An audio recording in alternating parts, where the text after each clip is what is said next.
Alright, what's up everybody? I'll restart that now, just waiting for the Ubisoft live stream to start. Let me reload this real quick and see if we can get it up on screen now. It's about to start, I guess.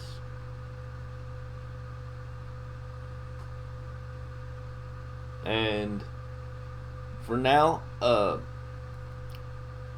just a little recap. Yesterday we saw the Xbox conference and the Bethesda conference. Stop listening. Stupid Xbox. But Bethesda really didn't impress me yesterday with what they did. They could have done that a little bit better.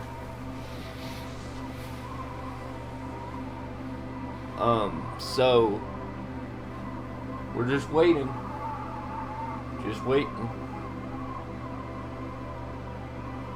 But y'all should be seeing this live as it's happening.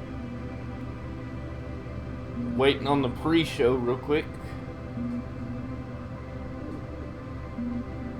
So anyway, Bethesda didn't impress me, and probably Microsoft took the day yesterday, and the conference so far for me. The entire E3 conference. They've basically taken the entire thing for me. I am going to mute this music they have in the background until the show actually starts. You will still be able to hear me though. If y'all have anything you want to talk about and you make it into the stream, let me know in the chat. And if you don't make it into the stream and you're watching this after it goes on demand, just put it in the comments section and I'll reply to you whenever I see it.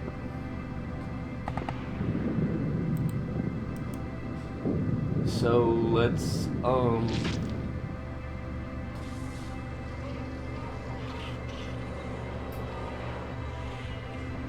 this is not what I wanted.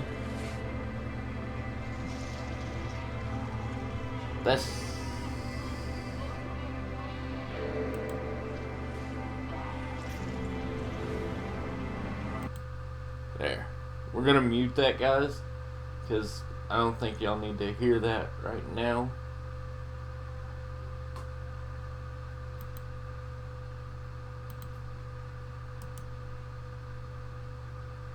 And I'm gonna fix some stuff on my camera here. Go ahead and refresh that. There we go. We're just waiting for the show to start, ladies and gentlemen. It should be rolling good and everything, so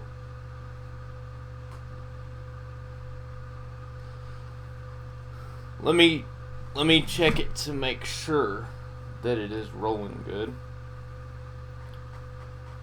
because I can check it on my phone right here.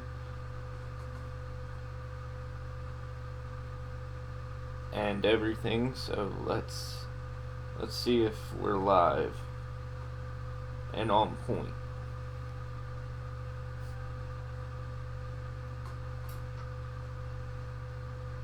Like I said, the pre-show should be starting in any time now, so that's good. I can't wait to see what Ubisoft brings to us. I'm hoping for a Splinter Cell.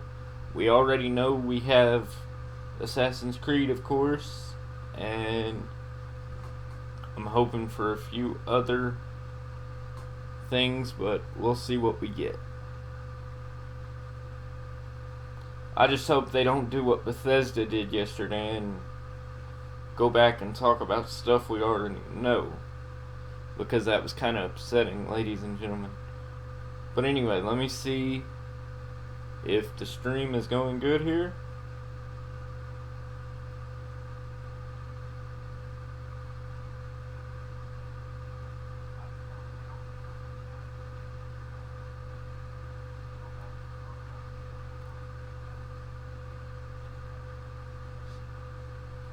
And everything sounds good. It seems to be going well and everything, so we should be starting in no time.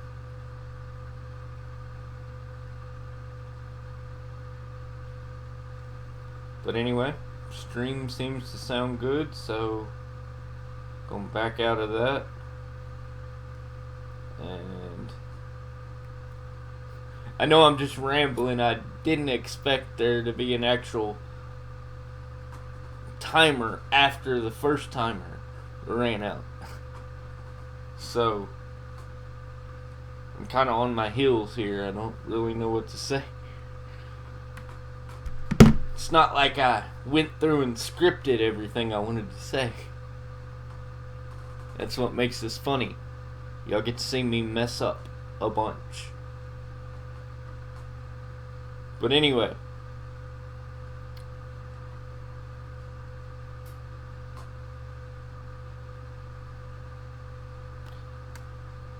"12 minutes remaining." Sorry Tyler couldn't be here, ladies and gentlemen. He has to work today. He works basically all week except for Wednesdays and Sundays at his job, so he wasn't able to do these with me. So you got me. You're stuck with me. But like I said, if you have anything you want to ask me or you want to discuss with me and you're not able to make it to the stream, leave it in the comment section and I will get back to you. For those that do show up in the stream, well, there's no one here right now, but for when they do show up in the stream, you can always let me know in the live chat or any of that. So, and just want to let y'all know about the PlayStation stream at 7, I think. Yeah, 7. I will be covering that one as well. For all the PlayStation gamers, I know I won't get the Xbox gamers on that one, but for all you PlayStation gamers, I'll be covering that one as well. So just so y'all know that and are able to be a part of that. But anyway, let me know after the stream and everything, if you weren't actually in the stream, let me know what you're most excited about for Ubisoft that you saw in the stream, or that you just wish would have been on the stream, or just talk to me about anything, really. I mean, we can talk about anything. We can talk about the weather for all I care. But we got 10 minutes before this actually gets going. So let's just sit back and enjoy the show.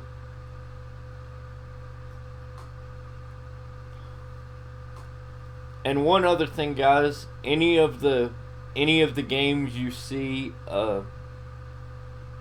at this conference, I'm gonna try to get some of them, the ones I think that me and Tyler can do the best commentary on and stuff, and they will be on the channel. Not every game you see in the conference will be on the channel, because I don't have that much money.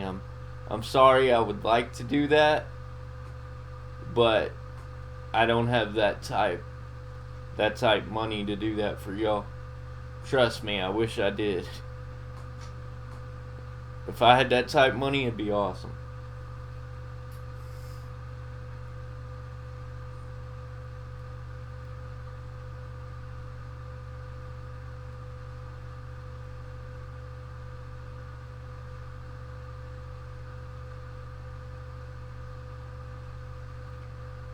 Come on.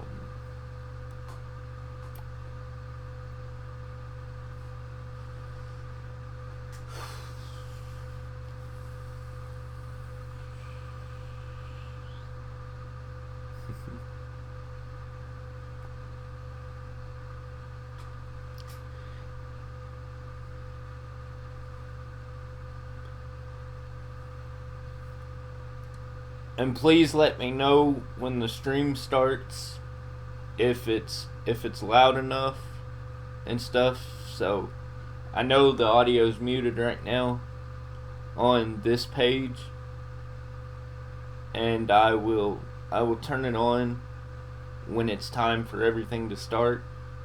I just, in case there was copyrighted music here, I didn't want to get copyrighted or any of that. So when the stream actually starts, you will hear audio, and I will be quiet during like trailers and stuff like that, and you'll get to see my face either light up in excitement, or it'll be like, yeah, I don't care, I don't like any of that stuff. But we'll see what happens. We shall see what happens, ladies and gentlemen.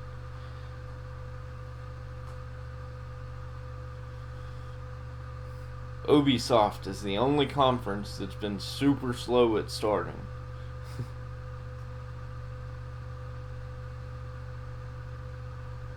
I don't know what they think they're waiting on, but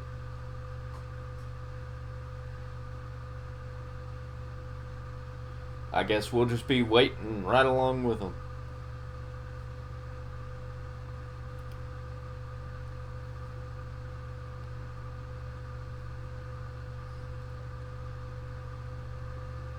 Whoa. Hold on a second, guys. That was something to do on my end. I will fix that. Give me 2 seconds. There we go. We should be all good. Should be all good. I have no idea what the issue with that was. Sorry about that. I really had no idea what happened there.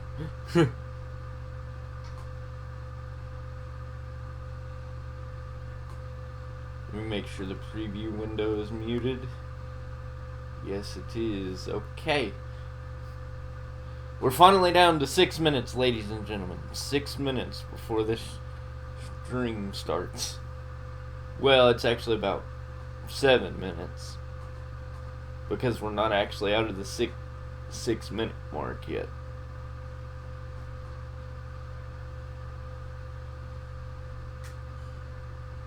And like I said, I do have one more stream of the day. I will be streaming the PlayStation briefing as well. So for people who love PlayStation, that'll be your stop to get all the news on that and everything. And of course, I will have reactions to those games as well. Even though I wish Tyler was here, because he would be the better one to react to those, because he's the PlayStation gamer on the channel. I am the Xbox gamer. Through and through, ladies and gentlemen. Xbox all the way. Stop listening. Sorry about that, guys. My Connect likes to do stupid stuff.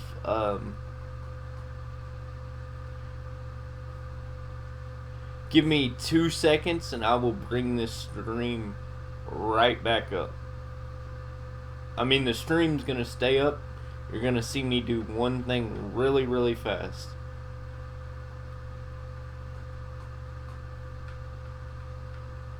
Because I'm getting tired of this.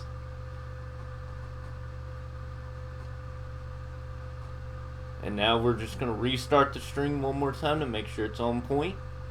And there we go. Now we should not have any interruptions. No interruptions whatsoever, ladies and gentlemen.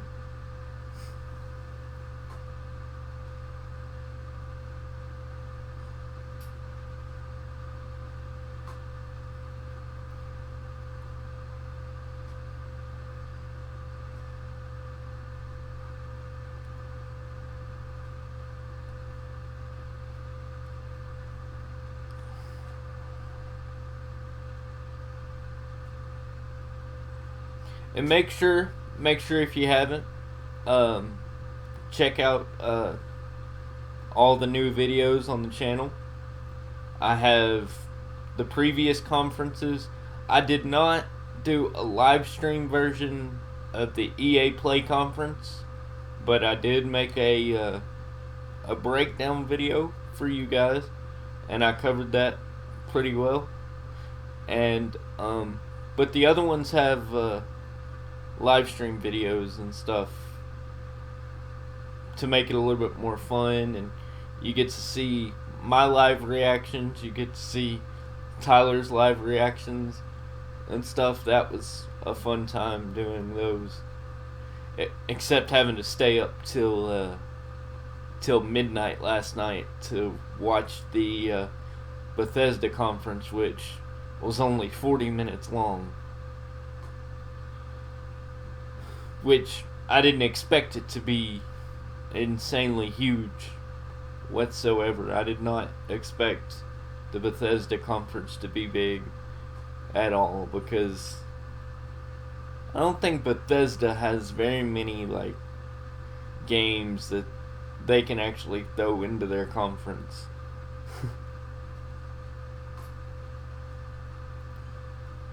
We did see Wolfenstein, which will be on the channel, and another game that'll be on the channel and this isn't a Bethesda thing, for the people that have followed the channel since like the very beginning. There is a new Metro coming out that will be on the channel for sure, because that was like my actual first full-fledged walkthrough with Tyler on the channel, so it was a fun time. So we will be doing the new one when it releases, so keep an eye out for that.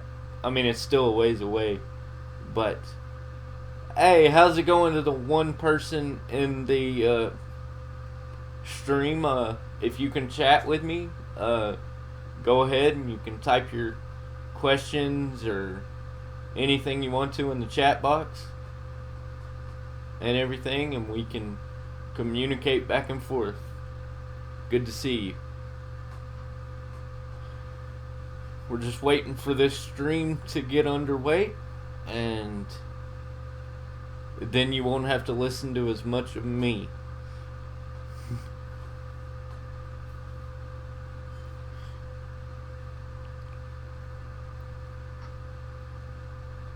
Alright, looks like we're down to seconds now, ladies and gentlemen. Couldn't get my words to come out right.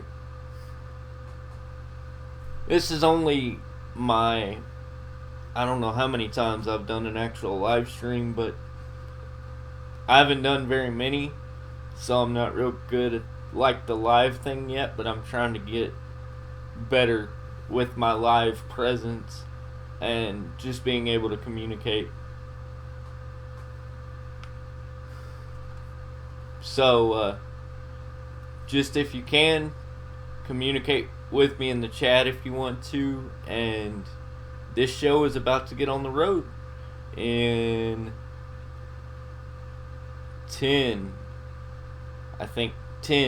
9, 8, 7, 6, 5, and I'm going to turn the audio back on so we can hear this.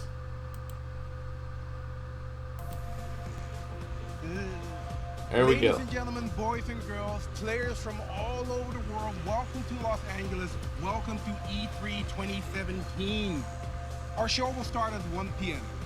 But before then, we have an action-packed program. For those of you watching at home, at the office, or wherever you are. Anyways, for those wanting to join the social media conversation, use hashtag UBISOFT3, or join the conversation on Twitch, Facebook, Smoke Signals.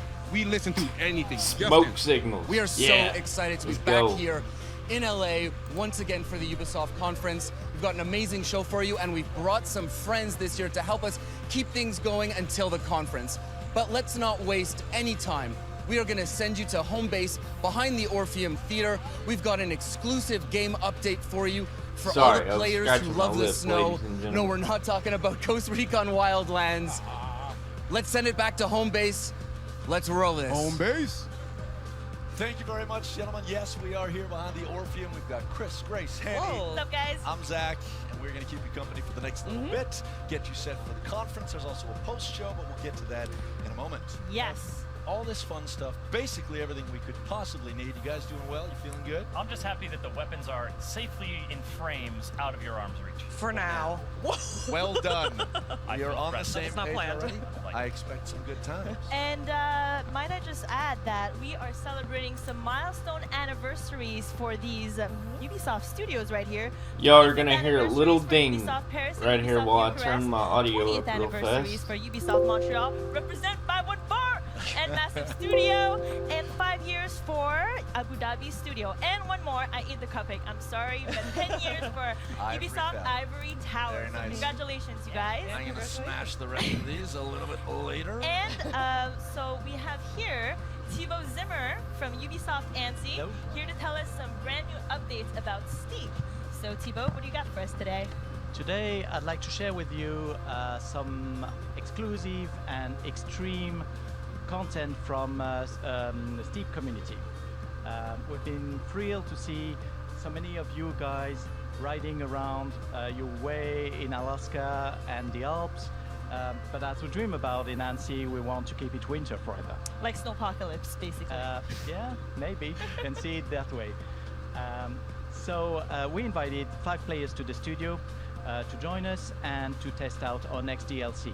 Let's see what happens. Awesome. So check out this first look, you guys.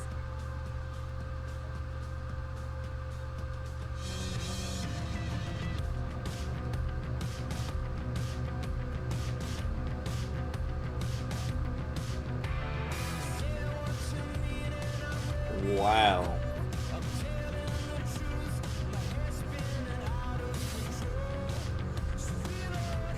I'm gonna mute this real fast in case this is copyrighted.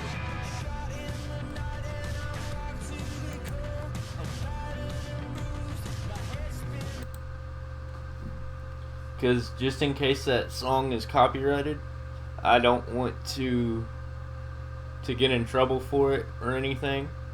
As soon as they switch to something else, I will play it. Well, this challenge, which is definitely laser. You have to control the wing suite and brake, especially when you turn. That's really cool.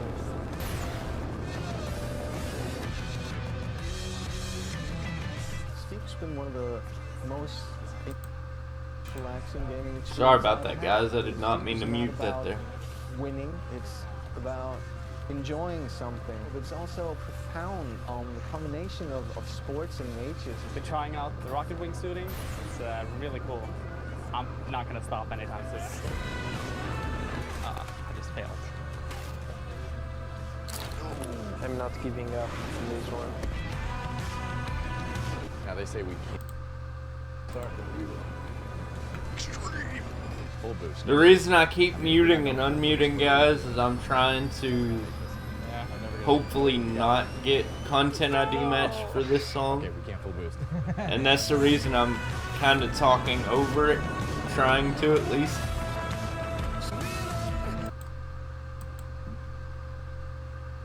And that's why I keep muting in certain parts. Woo! That was awesome. There we go. Man, the adrenaline in my veins is pumping just looking at that rocket wingsuit. That's freaking awesome, man. That's amazing. Yeah. So tell me, the video mentioned something about the Yetis. Can you tell us more about what that is or Yeah, who they are? The Yetis are Steep most skillful and engaged players. They come from various parts of the world, and we're constantly interacting with them to collect the feedback, to test work in progress features, and eventually to improve the game experience for everyone. Yeah. This time we asked them to create 4 challenges in rocket wingsuit, in speed riding, and base jump.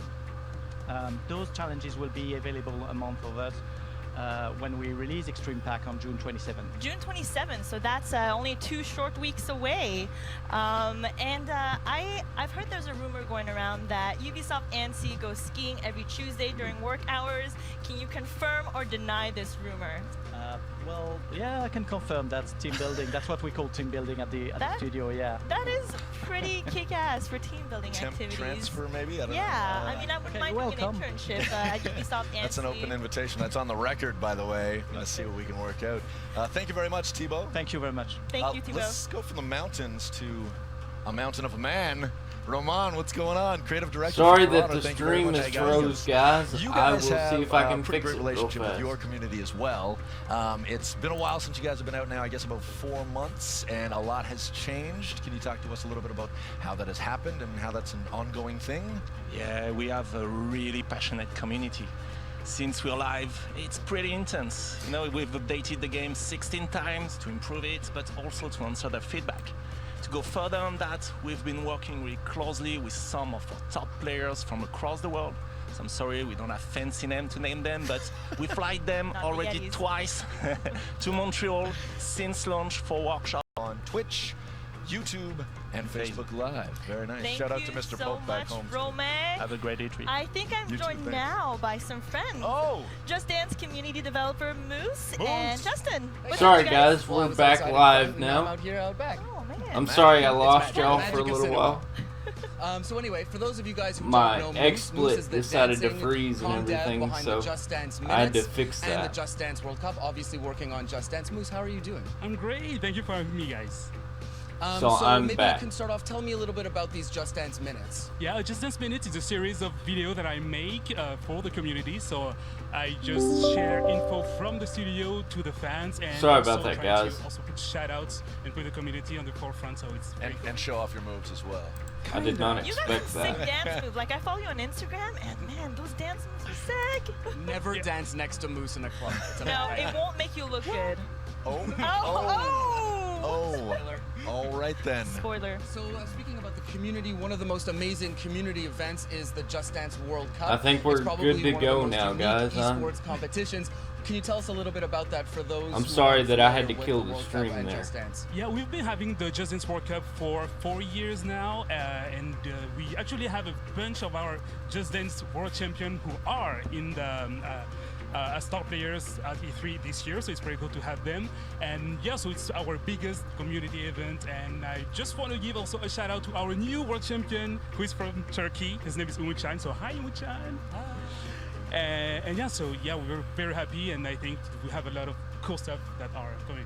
Awesome. So I had the pleasure of shoutcasting the World Cup this year. It was a great opportunity for me to catch up with some of my favorite members of the Just Dance community, but you took it a little further, didn't you?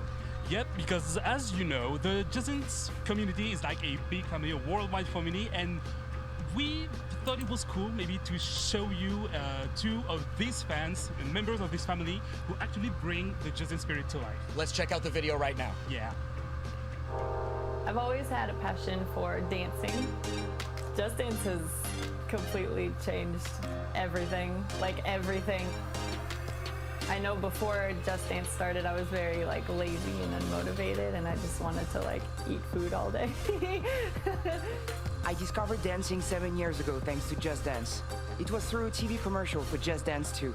The next day I bought it and I played alone in my bedroom. It's been almost 3 years since the first Just Dance World Cup, and I can't even really imagine where my life would be today if I hadn't competed. I met amazing people and I experienced things that I never would have if I'd stayed at home in my little town.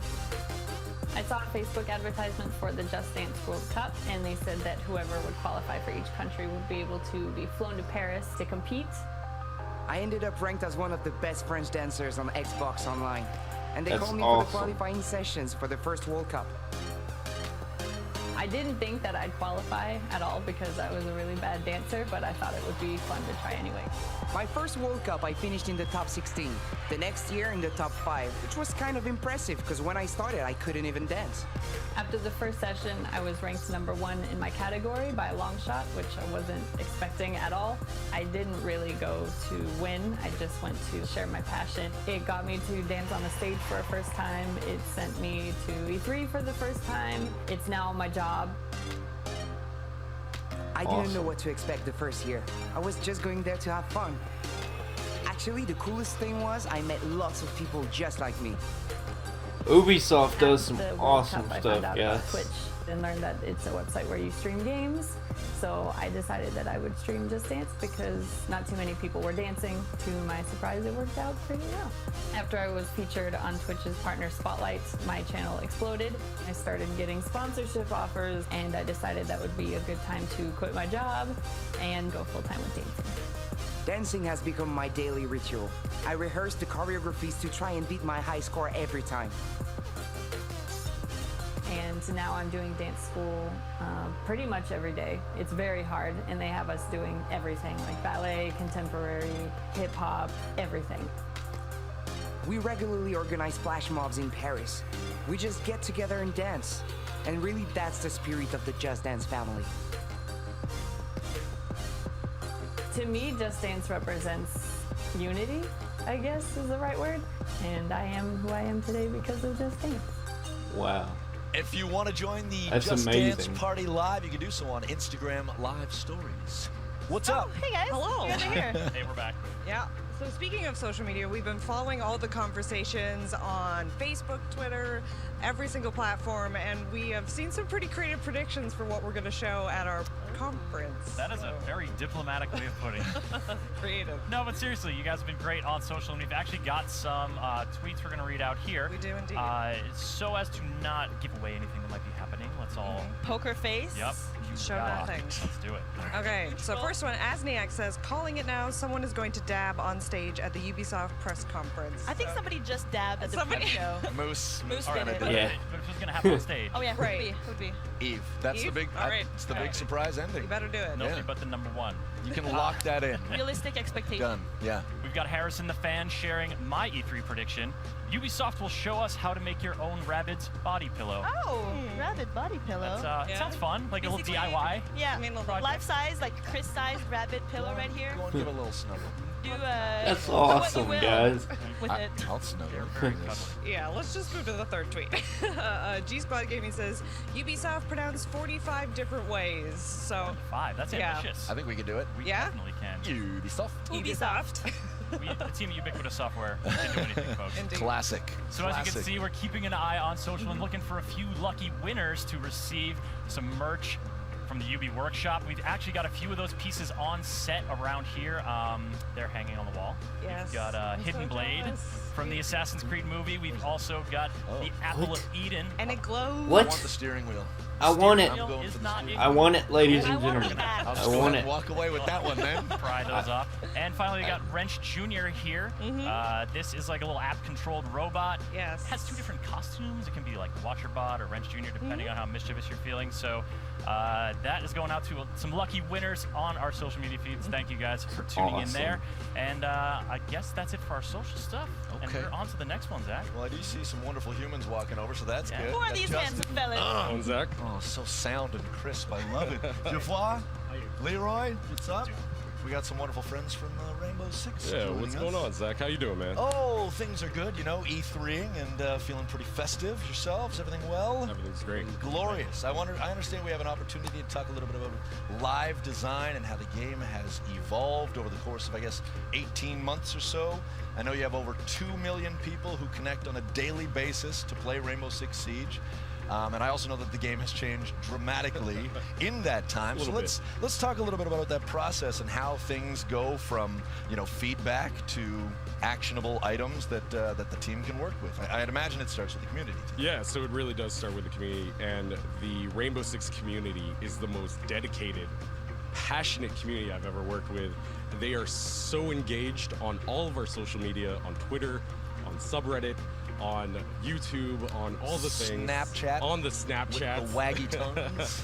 Yeah, absolutely. And just a quick shout out also to two Reddit moderators that we flew out to LA that are in the audience Orpheum right now. They're in the Orpheum right now. Yeah, SPD and Kieran. They put their heart and soul into this game, into this community, and also to our amazing community team as well, Epi and Ludo. Very nice. Craig and Luis. Now I know that you guys wanted to talk about one specific change going back a little while, right? Yeah, so we're going to take a look at Pulse and how we use that feedback and really boil it down to the core message. And you guys post about Pulse's gadget about a year ago. Useless. It was underpowered. It was a little broken. Detector broken. He was a little sad. Too bad. Oh. Yeah, he was a little bit sad. Yeah. So we decided to make him unsad. And and how we do that is pretty much we find that core message of what unbroken or what broken really means, and how we use that and pass that on to these guys like Geoffroy, like the data analysts, and Leroy, like game designers. Right, so I guess as far as data is concerned, it's one of those things where for those who don't engage on social, we talk about the vocal minority, it might not necessarily be entirely reflective of what the entire player base is saying.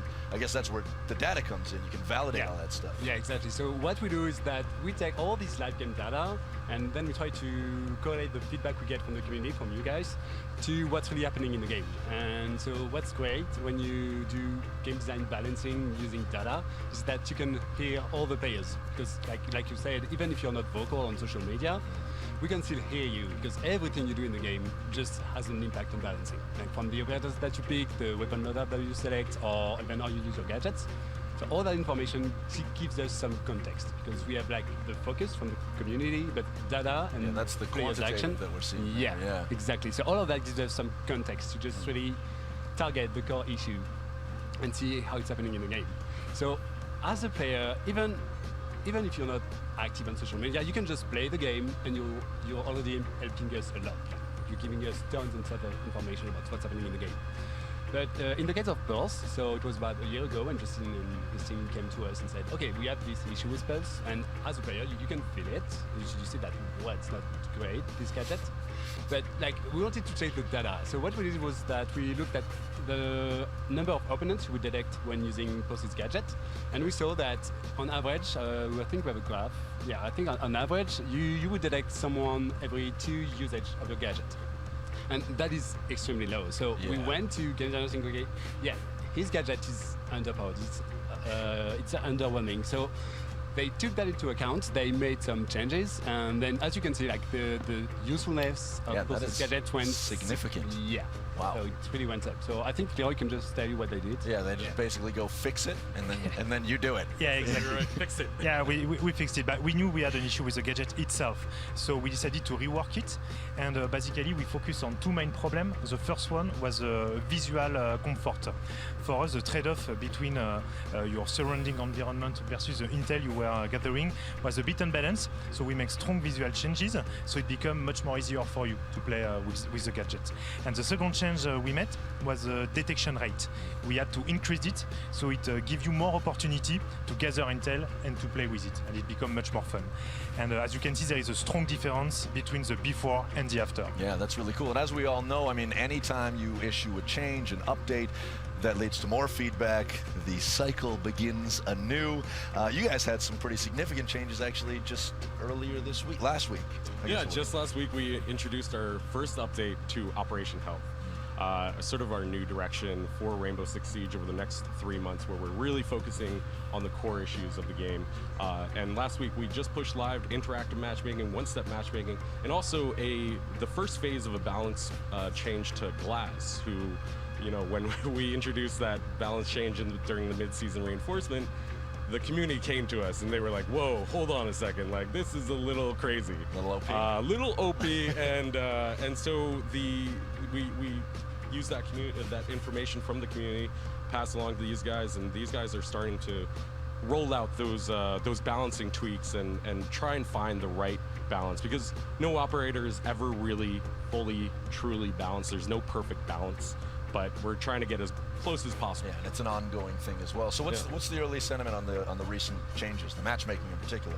Yeah, so the feedback is that it's too fast, which is not a bad issue to have. Yeah, slow it down, guys. Yeah, people are really excited for it, and we can't wait to show more. And where can people go to find out more? You can find more on rainbow6.com/health, and the patch is coming to consoles very soon. Awesome. Thank you very much, gentlemen. Okay. Enjoy E3. I know you guys are doing like a star player sort of tournament on the floor. That should be a lot of fun. Sweet. Thank you very much. I'm scooching in. Hey, yeah, hey Zach. Scooch Thank away. you guys. And as always, if you guys want to join the conversation, be sure to use hashtag UBE3. So we've now seen on a few instances kind of like this meaningful relationship that we forge with our communities, but it's also, I mean, it extends beyond the game as well. Yes, indeed. Like creations, like community creations. Good word, yes. A little fan art, a little cosplay. Yep. We wanted to take a few minutes now to share some of our favorites. This is community creations. Oh. Is looking and listening for critical feedback about our games, the Ubisoft community team also finds and loves to share weird and wonderful creations. From Team Geo crafting a functional Rainbow Six Siege drone and bringing it to the Six Invitational in Montreal, to the guys at Rooster Teeth immersing themselves in the destructibility of barricades. Rainbow Six inspired interior decoration can use anything from physical sledgehammers to digital paint, like these pieces, which come courtesy of Deadbird. While subreddit user Darkhar95 and streamer Yesterday's Lie just kill it with the cosplay. If you've ever ventured into the depths of the For Honor subreddit, you know it is rich in the dankest of memes. Jeb192 has done a few of these beauties, some of which go on for an hour. What in the world? This man, Pan, should be knighted for his handcrafted Warden cosplay. And we just love these pieces from Sabo 6, Shengi Sun, and Fragment. Most kids make birdhouses in woodshop, but Kyle Davidson crafted this Ghost Recon Wildlands skull for an A+ from us. And Neom's haunting El Sueño clearly favors intimidation over hygiene. Meanwhile, Nerd Out released this beast called Kill a Ghost. Here I come, you can't hide. Gonna find you and remind you.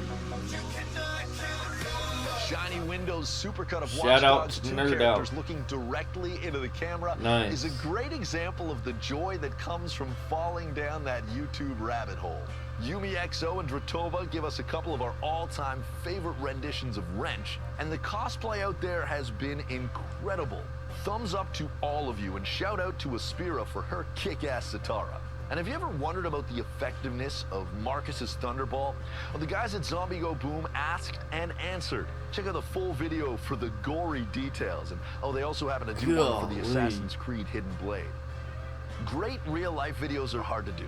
We know that. But the creative minds from DiffView absolutely nailed this one for Far Cry Primal. The environment shots, the furry companion, the combat, and even love for the HUD.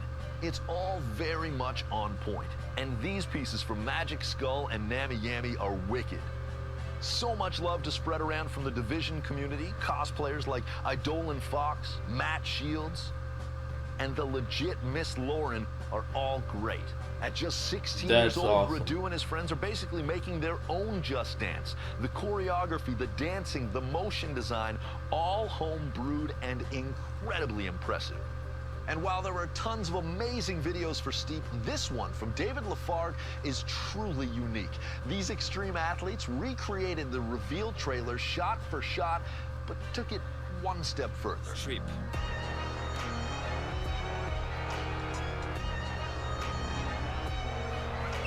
Wow.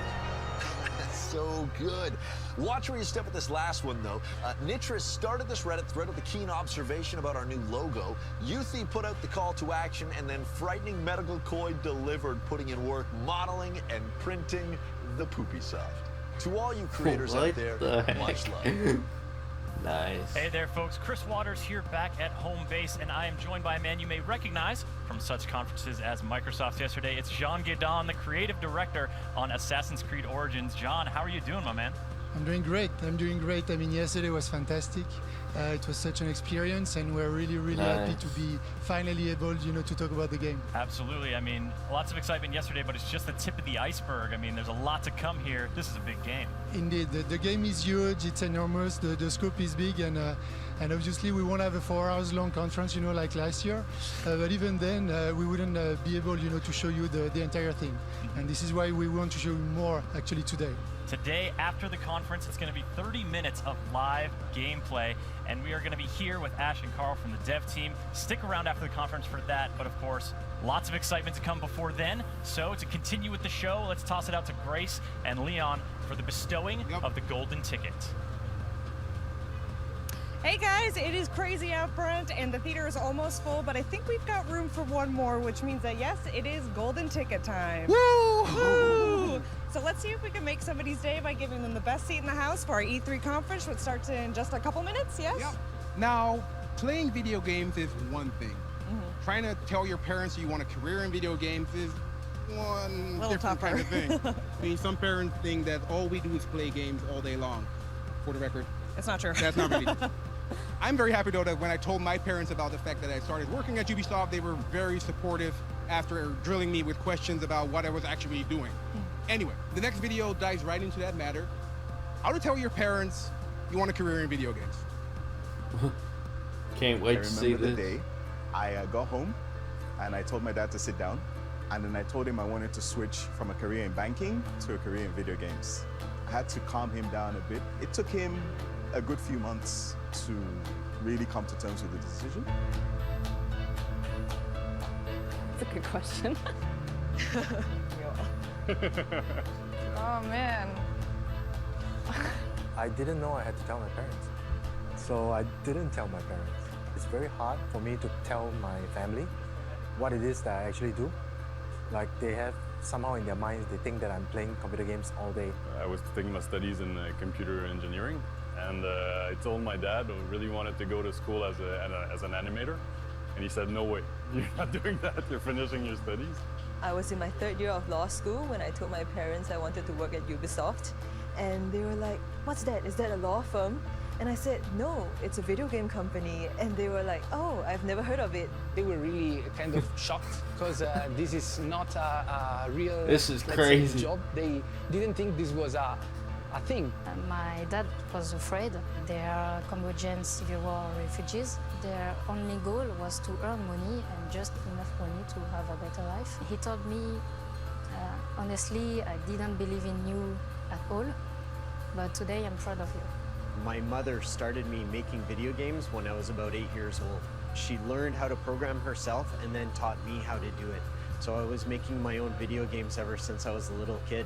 My house burned down when I was 9 years old, and we were left with nothing, no toys, nothing between the 3 brothers. And we would use catalogs and basically bring to life role-playing games using, pen and paper and our own imagination. From there, my mom kind of knew that I was going to explore something from that creative side. And she's always been super supportive of that endeavor. My mom was super supportive. She just gave me a thumbs up and said, go for it. My dad was supportive as well, but he thought it was super childish and that I'm going to grow out of it one day. So now I'm 37 and I still haven't grown out of it. And I think he's very happy for me. He sees how happy I am. Sometimes she'll try and tell her friends, oh, my daughter writes for video games. And they'll say, oh, what's that like? And she'll say, I think she makes the words come out of the characters' mouths. So, bless her. She supports me and that's all that matters. Now he's happy for me. So I'm glad I did and didn't hide it. Don't hide it. Explain to them that being in the video game industry isn't just about sitting there all day long playing video games. If your parents support you, then that's great for you. But if your parents don't support you, you should just tell them anyway, because I think that having your dream job is worth the risk. Just be honest, I think. Let them know that you're passionate about it. Let them know why you want to go into this. Don't choose a career with your brain, but choose something that your heart tells you to do, even though that sounds really cheesy. Oh, that's awesome. All right, all right, all right. Yes. Everybody make some noise. All right. So like every year, we select a golden ticket winner. Kaze here, how are you feeling? I'm feeling great. Make some noise for Kai there, golden ticket winner. All right, Grace. Yes, we are pretty much at showtime, so that means cell phones off, no smoking, which means e-cigarettes, vape pens, you vape, just, keep it outside because this is California where the weed is legal, but smoking a cigarette will get you honeyed and quinoa. Well, I must say that I kind of enjoyed that yesterday, but that's a different story. What in the world? Just a announcement for the people here in the theater. In case of any incidents, please follow the guidance of the very well-educated Orpheum staff. But before we start the show, we have one more video. A video created by you guys, the community. Without you, we wouldn't be here. So, roll it. And just so y'all know, guys, during this it does land. It does land. during this Ubisoft conference, if there's any of what I think is copyrighted music, I will mute the sound for that point. So, just so y'all know, just so you know, the sound's just not randomly going out. If it goes out, I've muted it for that point. So just look out for that and stuff.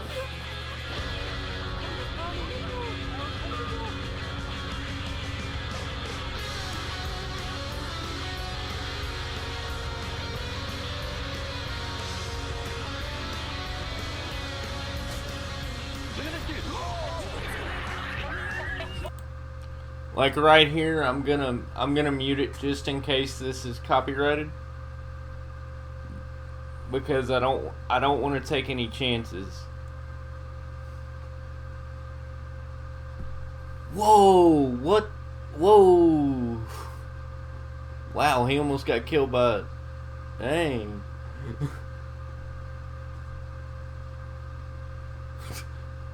That's one way to die, I guess. What in the world? I didn't understand that one.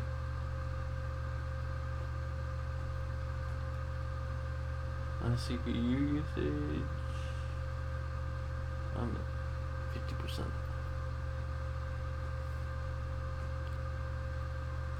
This is probably going to be one of the longer conferences I've done, because they have a pre-show, the actual show, and a post-show, so I'm gonna cover all of it. That's awesome. I'm sorry that it's still muted. I'm keeping it muted just in case like there's some copyrighted music playing in the background. I had to do that because at the Microsoft conference I got content ID matched for a few things, and I'm not taking that chance again. What in the world is that? What? Okay, hold on now. There's some weird stuff going on here, ladies and gentlemen. Dang. What the heck? Golly. The crazy stuff people come up with, guys. Golly.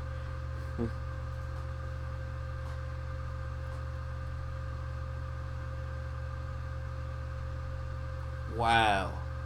What game is that from?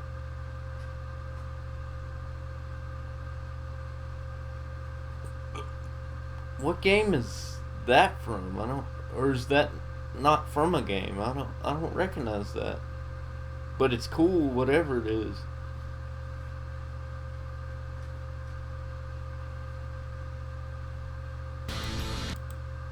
Nope, there's still music playing, guys. I thought that it might be over, so that's why I unmuted it for a second. When the show starts, I will unmute it. Whoa. Yeah, don't be looking at that naked person that just showed. We're all mature adults here. Y'all can be mature.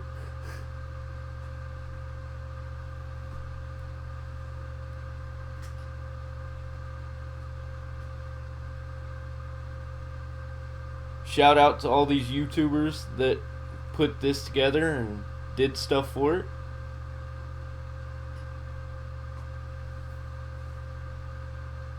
Alright, let's see if sound's still playing in the back of this.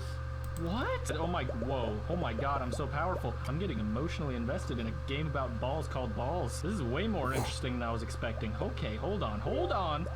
What? If you are just joining us, I'm weirded out by everybody. that, guys. If you're just tuning in, you are 2 minutes away from Ubisoft's E3 2017 conference. As you can see, we are backstage. We are behind this giant screen, 8.5 million pixels of glorious. Yeah, so in just about a couple minutes, as you can see, our devs are behind us. They're getting ready for the show. Let's check in and see how some of them are doing, maybe. Jason? Hi, Jason. Sorry to surprise you. Come over. So this is Jason Schroeder from South Park. How you doing? I'm doing fantastic. I'm very excited. Oh, for Ubisoft games. golly. So you guys had an amazing conference last year. What can we expect this year? For South Park this year, it's all about the booth. We're doing hands-on tin pods at the booth, and we're taking people through the first night of them as a superhero. Very cool. So I heard that this demo has an interesting location. Can you let us know about that? Sure. So it's the local strip club at South Park. It's the Peppermint Hippo. You are, of course, superheroes. You're going to be sneaking in, and you know, we wanted to make sure it was. And no, authentic ladies and strip club gentlemen, experience, South Park so will the whole not be editorial on the team's game. been flying around the world, going to every strip club. I mean, Keep South Park sending me will not be on the reference. channel. You guys I can messed stop up there. Making it rain for immersive games. I got it. We have enough reference now. Please stop sending those pictures. Thank you. Awesome. All right. Dan. So, Dan, you had an announce last week for Far Cry 5. That went great. One of the things I've noticed is that every time you go out on stage, you look super calm. Does it get easier year after year? No. Not even a little. I'm dying on the inside, dude. All right. I think we're all definitely feeling the nerves, even all of us here backstage. So a lot of people work on Far Cry. Is there anything that you'd like to say to all the teams here in the theater, maybe? And everyone at home in Ubisoft Montreal and around the world? Just, it's, you know, games are a labor of love, and the teams are big, and they put in a ton of effort, and I just want to say thank you to everybody on Far Cry. It's totally worth it, and the game looks amazing. Fantastic. All right, let me just take that opportunity. We've said hi to our communities. I want to say hi to everyone at Ubisoft World. I know you're watching, you're up late around the world watching this, so hi to everyone at Ubisoft World. Now, the devs seem to be ready. Leon? Are you guys ready in the theater? No. Come on. You don't even know what we got for you. Are you guys ready? Make some noise.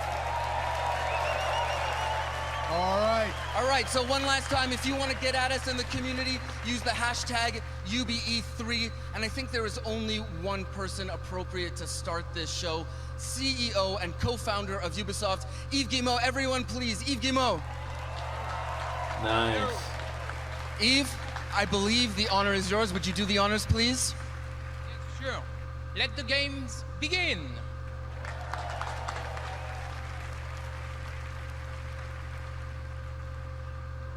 Awesome. And again, if in this trailer, if there's copyrighted music, the sound will be muted for a little while.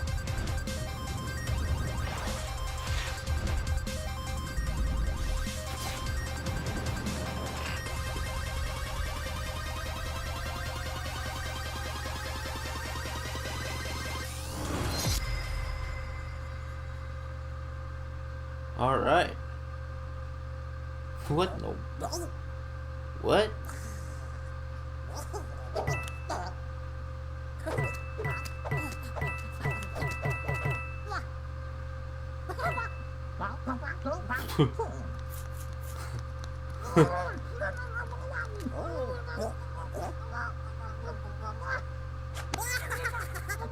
What in the world?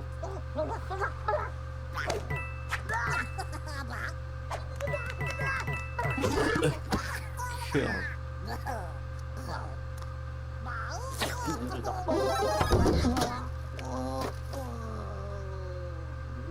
Something to do with Mario. I do know that much.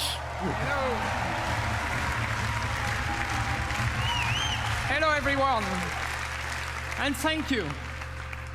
We've always wondered what could happen if our crazy rabbits were unleashed upon the world of Mario. Today, The dream is reality. What? And to talk about this unexpected encounter, it is my great honor to welcome a very special guest, someone I truly admire. Please.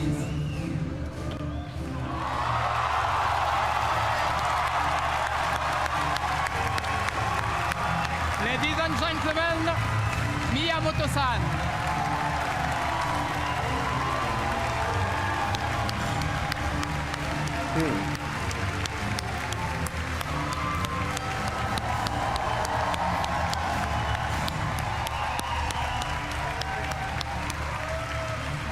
Thank you for coming. We are so happy to have you today. So what have you brought with you? Well, What did you bring? this is a life-size replica of one of the weapons from this game. Wow. Cool, I'm sure you love it. I brought one for you. Okay. Oh, thank you. Wow. Woo. So. What in the world? So let's take a picture. Woo. Wow. Bill-san, he can help our conversation. これほら、ね、ゴーストリーコンのとちょっと違うでしょ? These are a little bit different from the weapons you see in Ghost Recon. Yeah, very different. I would weapons. say so, Very ladies different and worlds. This one is, I think, very effective in the world of Mario and Rabbit. So, should do well.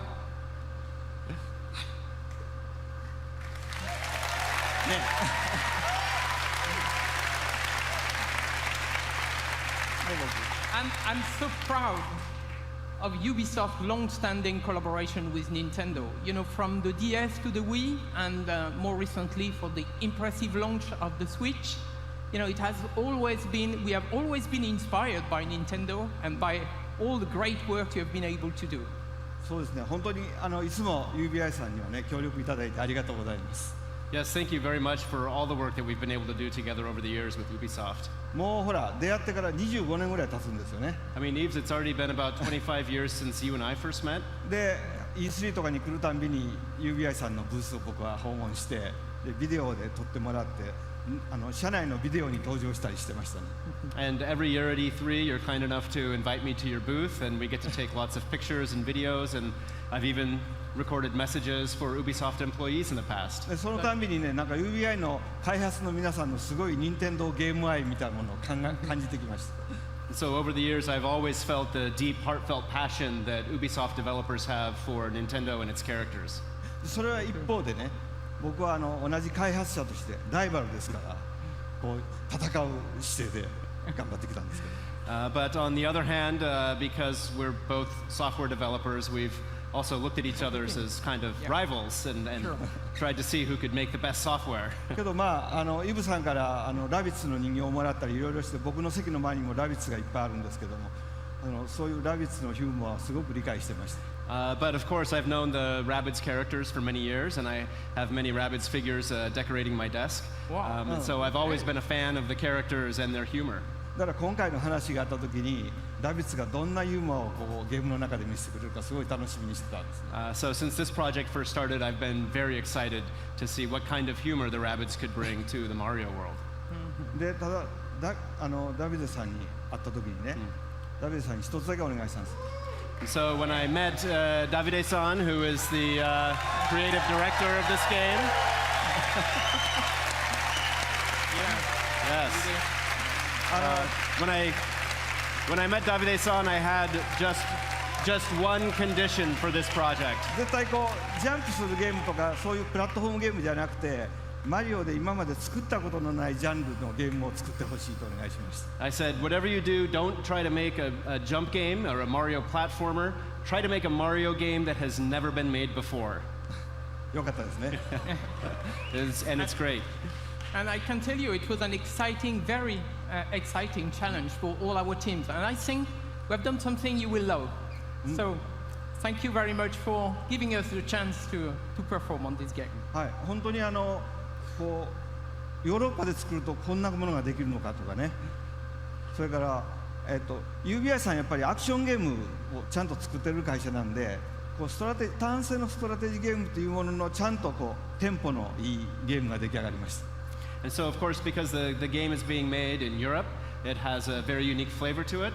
And of course, Ubisoft is very good at making action games, but this game in particular has a great layer of strategy and tactics to it, but with a very good pace.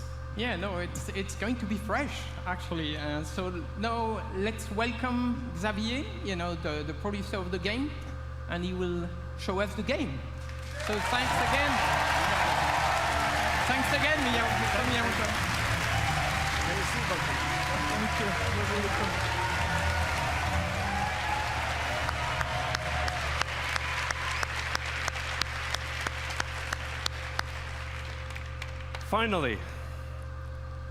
Finally, we can talk about this project. So we've been working on this game for more than 3 years now, and to be at E3 today on this stage is just super exciting. 3 years, so, wow. What is this game exactly? So Mario plus Rabbids Kingdom Battle is a tactical adventure exclusive for the Nintendo Switch, and let's check right away some gameplay.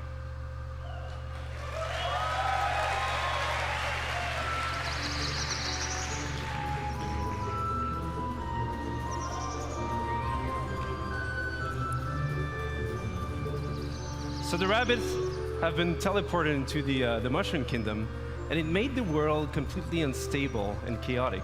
So Mario, as a true hero, wants to save the day. But this time, with some new friends.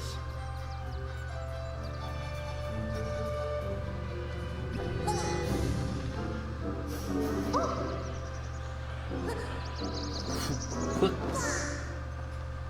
the heck?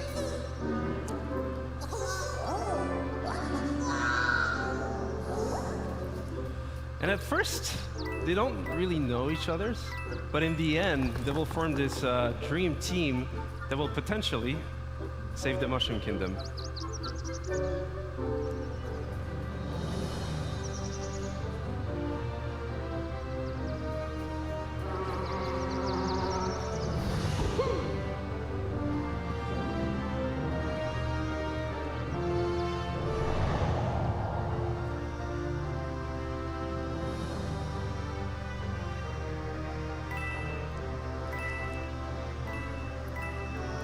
And as the game is a turn-based tactical adventure game, combat is a really big part of the concept. So you'll fight wave after wave of rabbit that somehow turn bad, and what we see here is just the very beginning of the game, so it will be perfect to talk about the combat basics. So the two flags you see on the screen here is to tell you that this is a battlefield zone. So you'll switch from exploration mode to battle mode. The blue zone is your zone of movement, so you move anywhere you want in that zone. But you can also use battlefield ingredients, such as covers for protection. So Rabbid Luigi here using half cover or full cover. And we also have what we call team jump. So by jumping on your teammates, you can expand your zone of movement.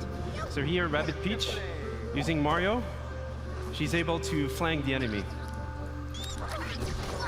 So you can also attack the enemy behind that cover and expose them by destroying that cover, which is really interesting in terms of strategy because for the next turns, you'll be open for attacks. And last but not least, techniques. So from defensive ones, like Rabbid Peach shield boost, or offensive ones, like Mario's Hero Sight. He's able to attack the enemy even if it's not his turn, as soon as the enemy moves.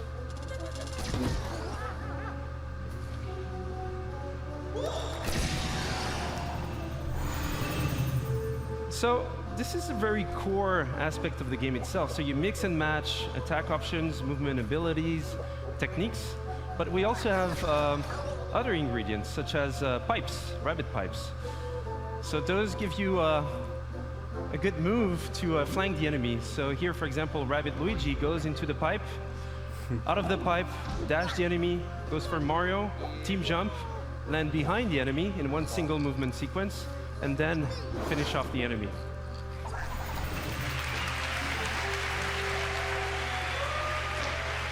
And what we see here is actually explosive cover. So those have many type of super effects, and this one was a push effect.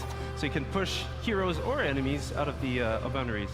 So again, this is just a glimpse into the basics of the game. And as you progress into the game, you have more tactic tools. You'll be able to do more combo setups. You'll be able to use different type of heroes, different type of weapons, in order to battle your way through the kingdom.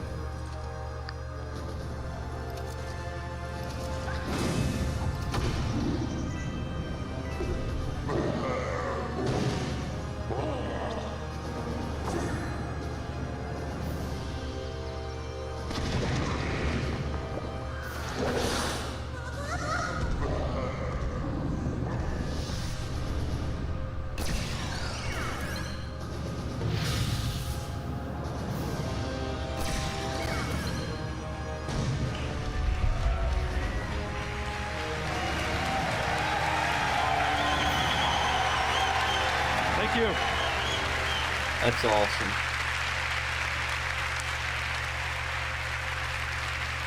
Thank you. And that's just a glimpse into the game itself. But first and foremost, this is a project done with passion, with our hearts. So it would not exist otherwise. So we just can't wait for you guys to try the game at E3 this week. For those who are not at E3, you'll see online coverage, videos, and surprises. So have a great conference, have a great E3. Thank you.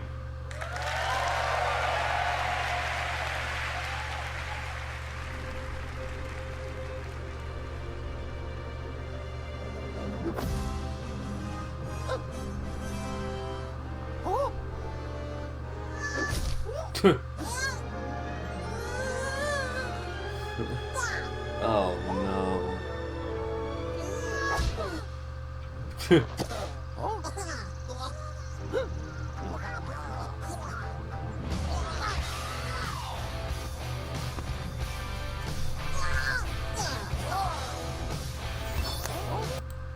Gonna mute that, guys, just in case that's copyrighted. I will unmute it as soon as this part here is over, so you can hear the next part. I just don't want to get any copyrighted content on here or anything.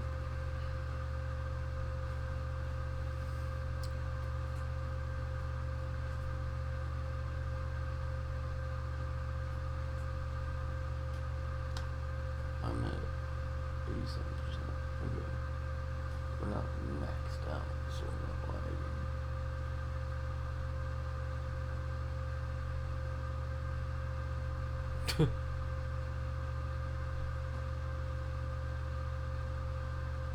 Sorry that this is muted here, guys. Like I said, I'm just trying to keep from getting content ID matched and stuff, because I want to be able to keep the stream up for people who may not have got to see it when I ran it and stuff.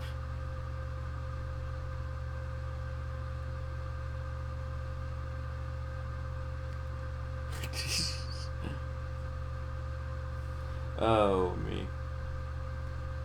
It seems like a good spot to unmute it.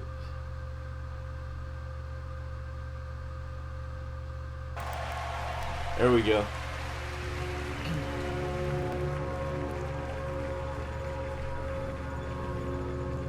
Where are we gonna go with Assassin's Creed now?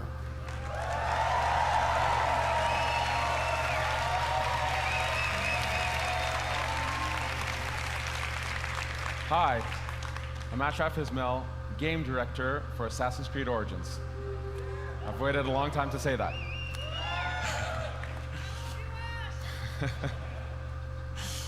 Almost 10 years ago, I, as many of you, fell in love with a game. That game took us to the Third Crusade. And we fell in love again when it took us to the Italian Renaissance. Over the years, this amazing series has taken us to the American Revolution, the French Revolution, Victorian London, and of course, to the Republic of Pirates. For the 10-year anniversary of Assassin's Creed, for our fans, for ourselves, and for all newcomers, we wanted to go back, very far back to show how it all began. Since Black Flag, over the last 3.5 years, we have poured our energy, our talent, our passion into bringing the land of pyramids, pharaohs, and mummies to life, to bring ancient Egypt to life. Now, Egypt challenged us. It fundamentally challenged us to reinvent what it means to be Assassin's Creed. And over the next few days, you will see, play, and feel this reinvented experience. I am deeply honored and proud to be here representing the amazing work of a phenomenal team, and thrilled to finally be able to show you this beast we have been building. Without further ado, here is a taste of Egypt.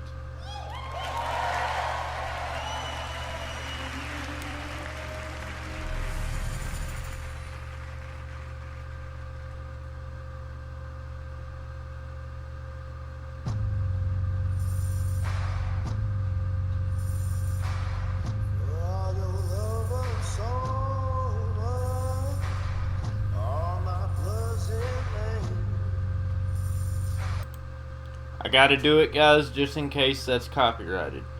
If it goes into gameplay, I will unmute it so y'all can hear gameplay and stuff. And I'll keep checking in and out to see if it's still playing that song. Yes, it is.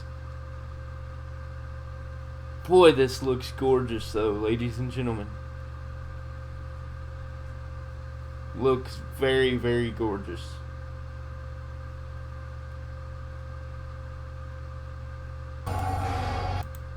Yep.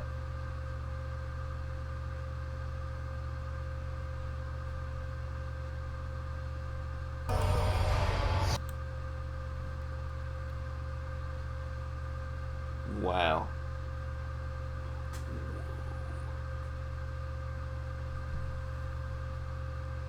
Golly, man, this is just probably the most beautiful Assassin's Creed I've ever seen.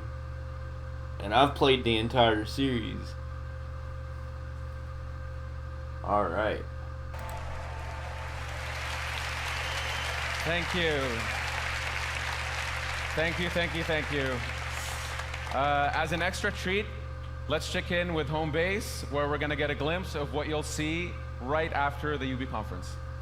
Hey there, folks. Chris Waters here at the home base with Hanny Duong and Carl Lewitt, producer on Assassin's Creed Origins at Ubisoft Singapore. Carl's here to give us a look at the gameplay of the game. We're going to be entering the open world. We've got a ton more to show you, but Carl, kick it off. Give us a little taste here. Yes, so here we are in the open world of Egypt. This is the demo that we will be showing on the show floor here at E3. Bayek is riding into the Fayum, one of the regions in Egypt, the most southernmost region. It's a beautiful area. We see we've come in from the desert, moving towards this Lake Moris. And let's have a little exploration around here using our Eagle scenery. It's sunny on the lake and it's sunny on the monitor here, but folks, this around. looks really good. It's running on an Xbox One X, and we'll be giving you the gameplay feed after the show. We've got 30 minutes of that coming up, but let's see if we can see from a bird's eye view what Seinu is up to. Yeah, so Seinu is looking into this military camp and tagging a few enemies here. After the show, we will infiltrate this camp and take it out either through stealth or combat or perhaps ranged weaponry.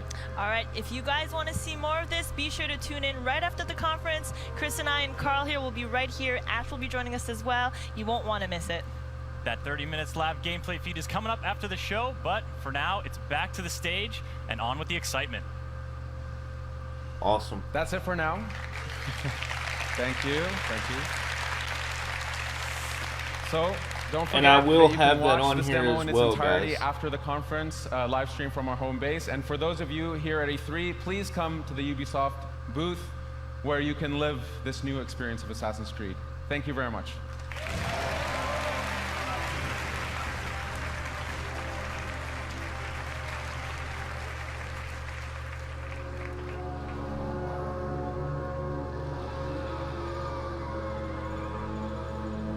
The crew, maybe?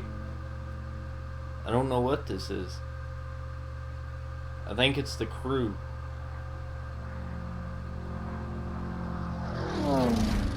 Nope.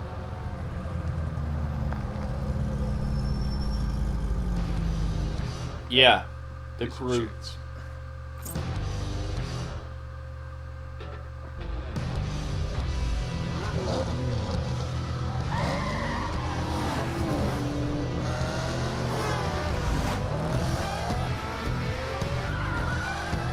Oh, I gotta mute it, guys.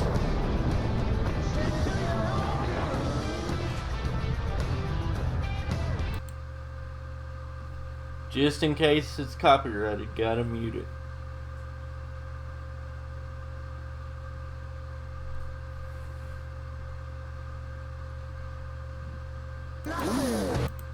Yep, copyrighted. So we're going, I think it is. We're gonna keep it quiet just in case. This is cool too, man. Whoa, look out there, man. Golly. Well, he did.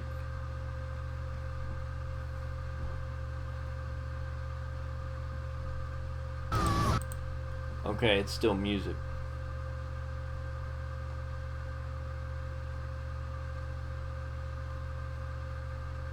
What is this, though? It is impressive. I think it's the crew too, but I could be wrong. Don't quote me on that, and don't get mad at me for getting it wrong, but that's what I'm guessing right now.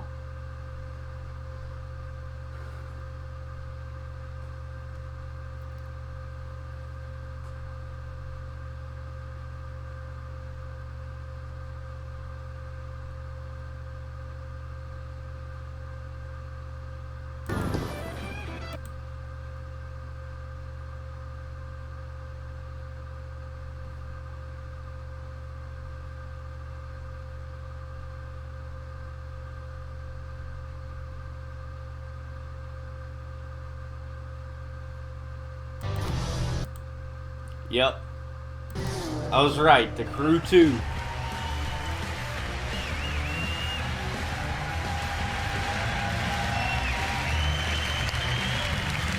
Thank you. Thank you. Thank you. 2 years back, the crew took the driving genre out there to the big, wide, open world of the USA.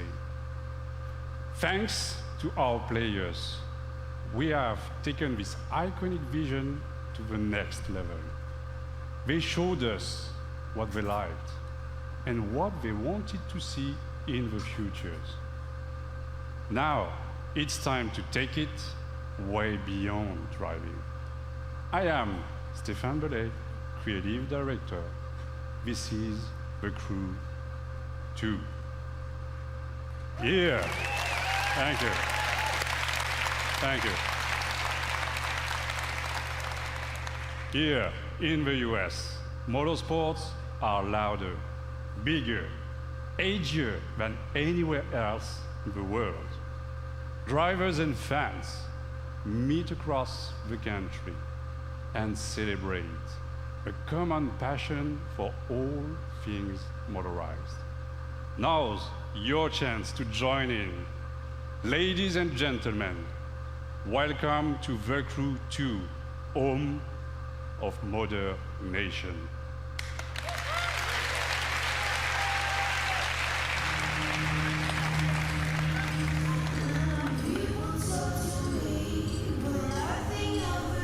Crap.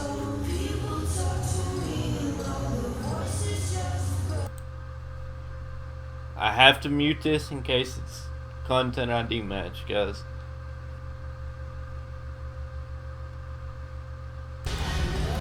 I've said that a lot, and I won't say it again, because by now y'all know why I'm doing it.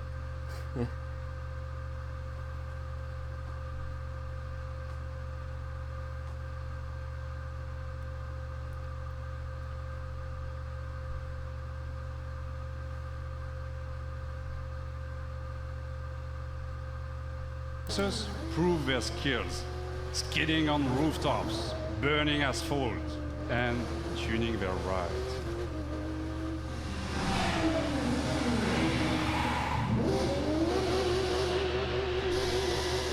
Wow.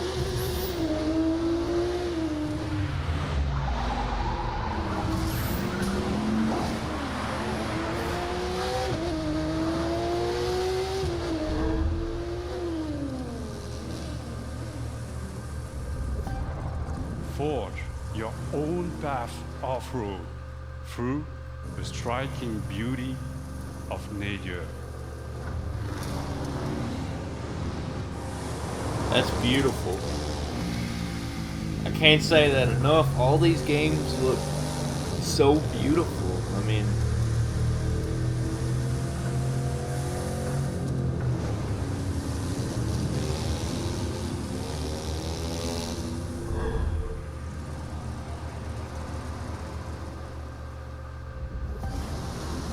Tame, unpredictable waves on the open ocean. wow, rapid boat waters, racing as well. or narrow rivers. That's awesome. Getting to do boat racing as well.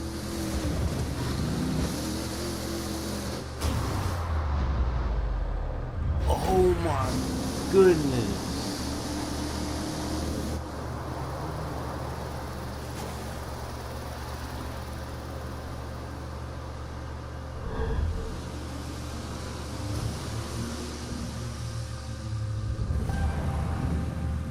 Fearless pilots What? rule No. the skies, No. spin between buildings, through the clouds, among stunning perspectives.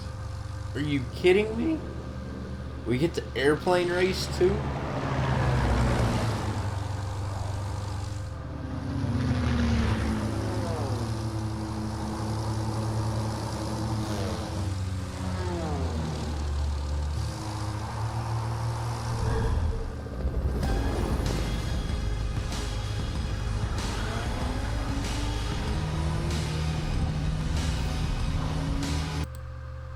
I'm muting that just in case, guys.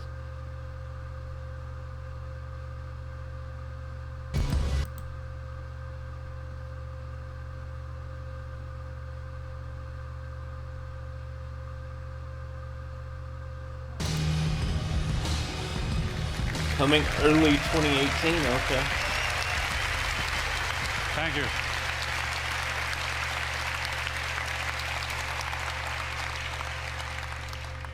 All across the country, high-octane contests await you. Take the lead on modernation. You've had a glimpse of the Crew 2. Register now for beta access or play the demo at the booth. Experience TC2 for yourself. Enjoy the ride. Thank you.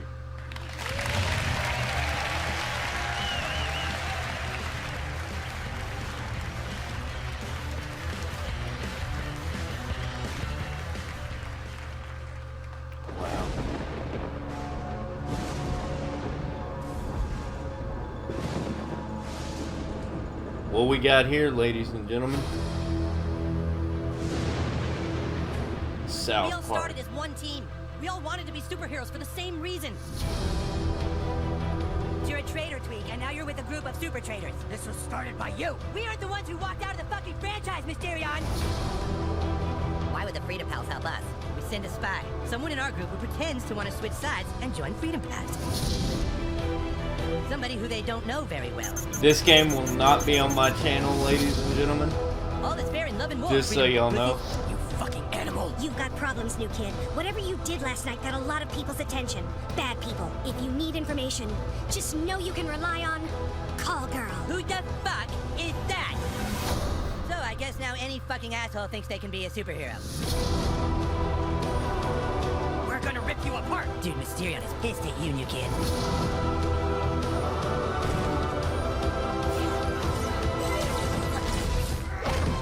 Hello, Toolshed. Toolshed is a Captain Tier class visionary archetype. And a butt-fucking traitor.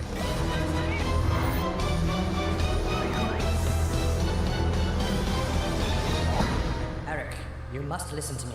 Get out of my head, Timmy. Your franchise is going nowhere. Face the truth, Eric. You guys are kind of douchebags. He just called us douchebags, in my mind. He did? Southpaw, the fractured but home. Available October 17th.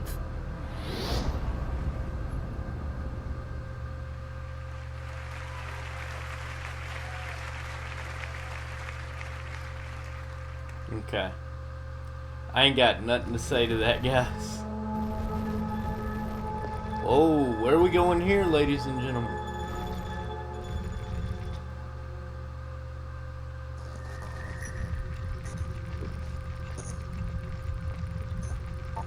Is it there was a sort of synergy of, well, we're looking to do something interesting in VR, and we've got this division, and you're looking to sort of bring, you know, what sense you have of storytelling within, and put that into the context of VR.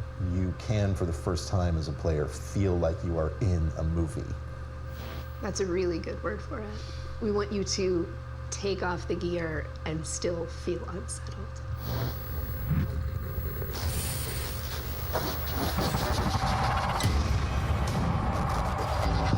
Whilst working with Ubisoft, we stumbled across some fascinating research that had begun in the late 90s.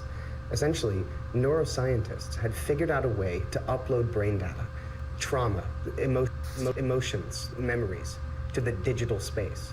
Now, we've gone and taken the next logical step, and with Ubisoft, we've recreated in virtual reality one such test subject. So we'd like you to come and join us and experience the Walter test case for yourself. Again. What are they advertising?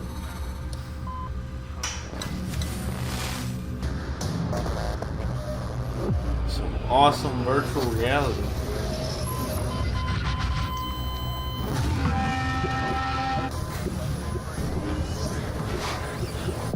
What you're experiencing is a recorded consciousness. It's not unlike watching a movie, so no matter how real it may seem, it can't hurt you. You are completely safe. You are completely safe. Transference. If I had a VR headset, I'd look into that.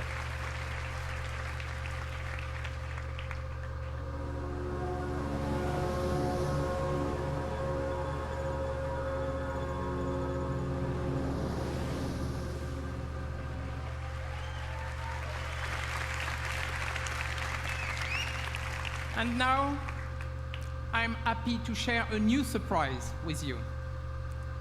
Building on the legacy of one of our most popular worlds, the super talented teams of Ubisoft Singapore came up with something really, really unique. So I want you to see that and enjoy it. Please tell me Splinter Cell. Please be Splinter Cell. Men from all over the world sail the treacherous Dang trade it. routes of the Indian Ocean. The riches in their holds fuel their dreams of power and fortune. What is this? While whetting the appetites of those they fear most. Pirates.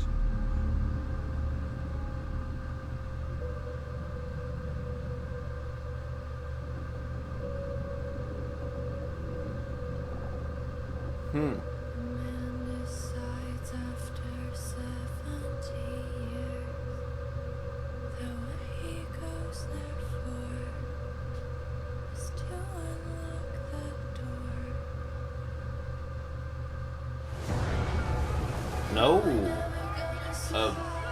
Awesome looking pirate game is what this looks like, but we'll see.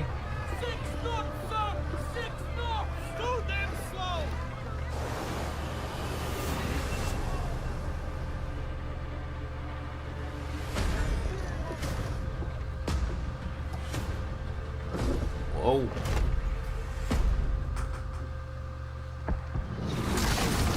What is this?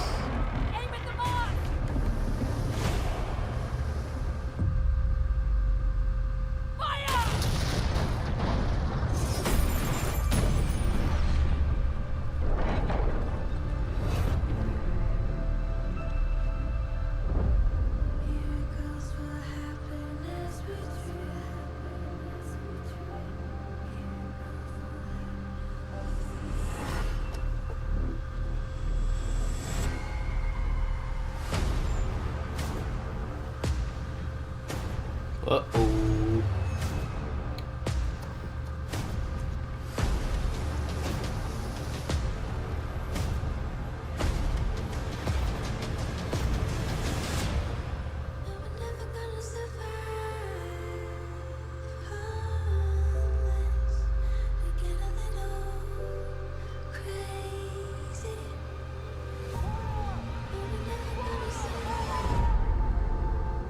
This game looks awesome.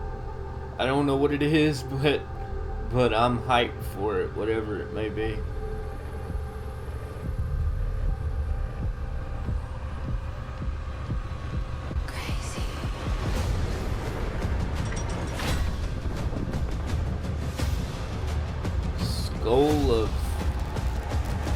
Skull and bones. Okay.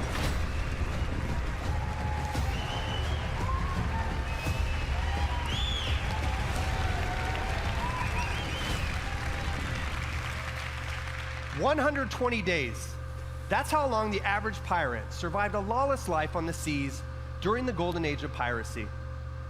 I'm Justin Farron, the creative director for Skull and Bones, and this is your chance to not just survive, but to climb the food chain and surpass the legend of every pirate who ever sailed the high seas. Since bringing innovative naval combat to Assassin's Creed, we at Ubisoft Singapore have set out to bring you the ultimate pirate experience. A tactical action game where we take that naval combat to the next level, mastering the ocean and its winds at the helm of ships armed to the teeth. Skull and Bones takes place in a shared systemic world where you can sail solo or form a gang of pirates with your friends, and together terrorize the trade routes of the Indian Ocean. Season after season, you'll collaborate and compete with other bloodthirsty players, even execute ruthless betrayals in order to become the ultimate pirate kingpin. Now I'm proud to share with you the Loot Hunt, one of Skull and Bones' 5 versus 5 team-based PvP modes. Right on, right? We've just received intel that merchant convoys rich with treasure are sailing just off the coast of Madagascar. But beware, there are other pirates also looking to plunder the PvP disputed waters of the Indian Ocean.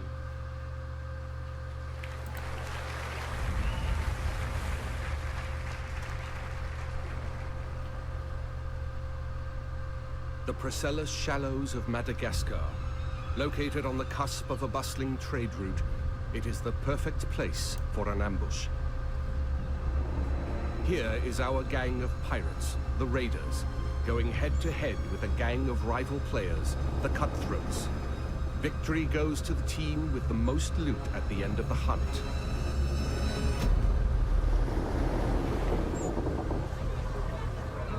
Are we ready for a hunt? Knowing how to sail with the wind is a pirate's most precious skill. Use the winds to increase your speed or to position yourself for tactical advantage in battle. To reap the most rewards, it is best to split up, some going inland, others keeping to the open sea. Each warship has unique strengths. The frigate's hull is reinforced, its arsenal equipped with numerous culverin cannons. The brigantine is devastating up close, with a battering ram designed to break any resistance. The sloop of war kills from afar, with its crippling long-ranged mortars and precise long 9 cannons. Flying hostile colors! All sail! Ride the wind! All hands on deck! Position fixed! Open fire! Nothing will save you now! Brace for attack! Drown, you soggy nutmegs! Don't let bloodlust cloud your purpose. You're here for the loot, and so are your rivals. Store the goods, then back to your station. Sea of Thieves has a little bit of team that escapes with competition the now, most ladies loot and gentlemen. claims victory. I can guarantee that.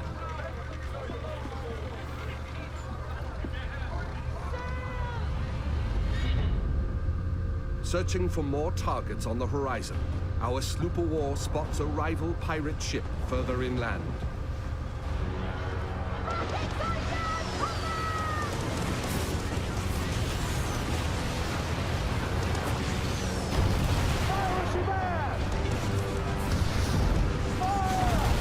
With its heavily reinforced hull, our frigate swoops in to save the day, bearing the brunt of the damage.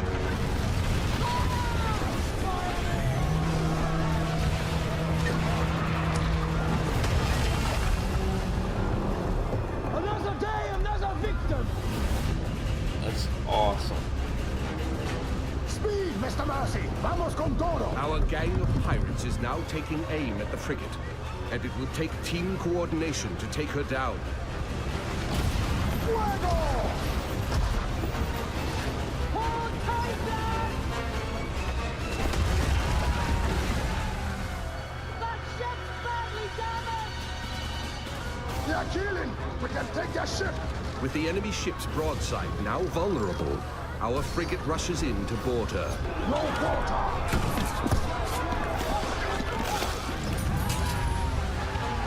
Taste of blackened silver! Fancy snorting some fish, miss? Awesome. I know I've said that a lot, but this is awesome.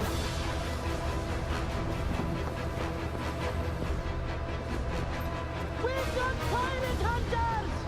It's the Rat Fleet! Man over! Rockets away! Pirate hunters have been sent in, signaling the end of the hunt. They target the pirates with the most stolen loot. Time to make our escape, Captain, or we are good for the news! They're firing mortars! Full tilt, Silvo, full tilt! The pirate hunter defenses are so strong that the only option is escape. The brigantine is sacrificing herself to buy time for the frigate, who carries the most loot.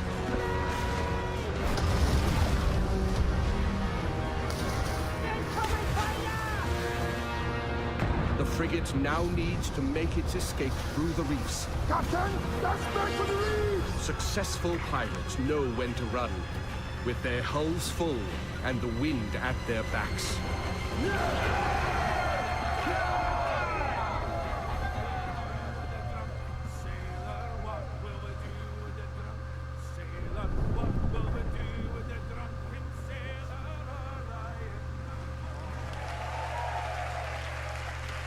Wow. Skull and Bones. It looks epic. Thank you all very much. I'd like to invite you to play the Loot Hunt at the Ubisoft booth at E3. And please register for our live phases online. Oh, and one thing I forgot to mention. The world of Skull and Bones is one that evolves. When you act, it reacts.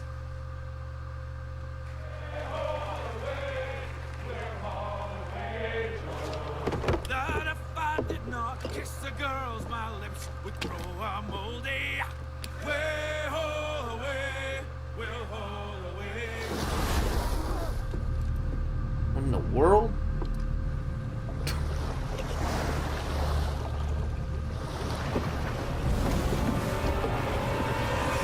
Oh, Dad, gum.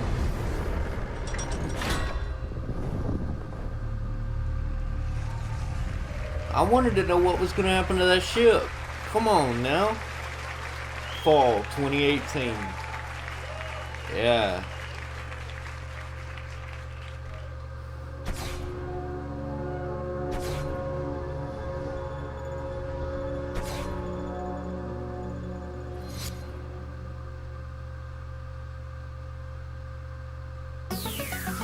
Oh.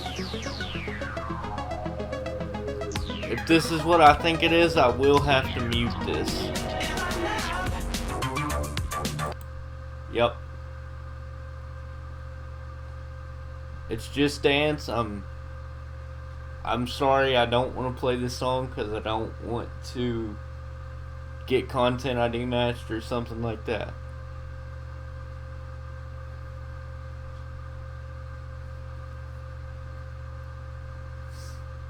Nose is itching. Golly.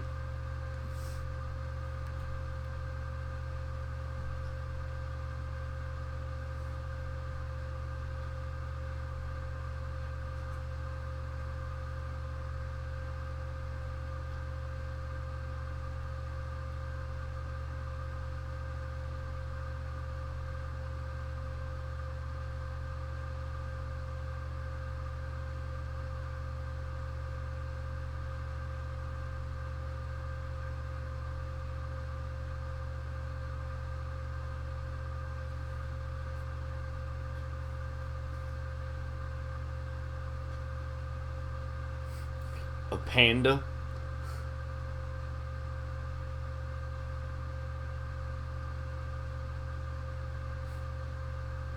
Wow. Thought I'd seen it all, but now apparently pandas can dance on 2 legs.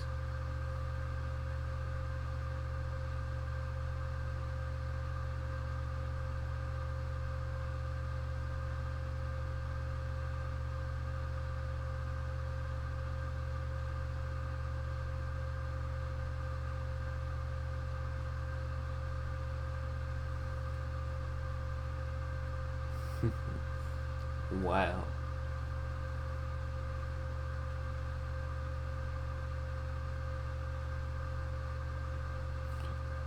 Again, guys, I'm sorry this is quiet,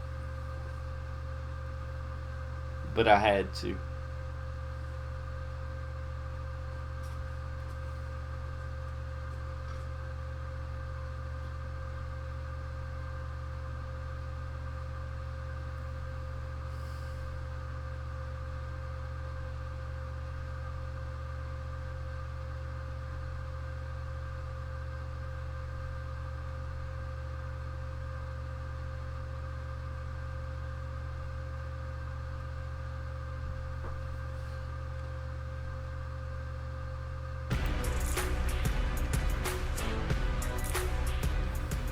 You use it as a telephone.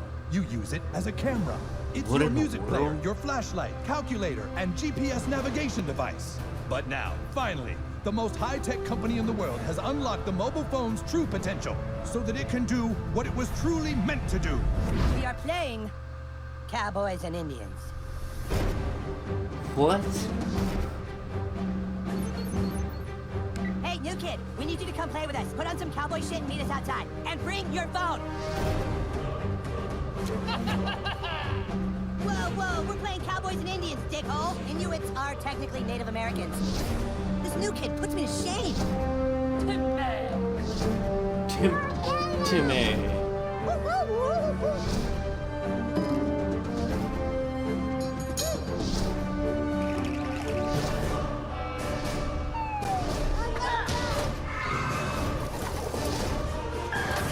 Rip these guys a new asshole, new kid. Phone destroyer! What in the world? The things people come up with.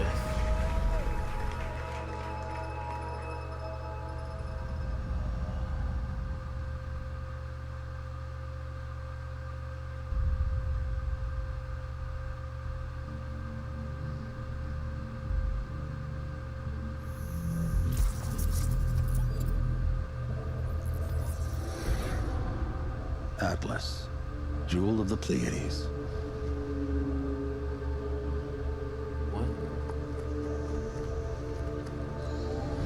Nova took us to the stars.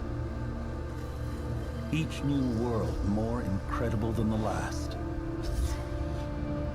We had no idea what was waiting for us. The Legion. It consumes everything in its path. They've never used Starlink before. Go show them what it can do.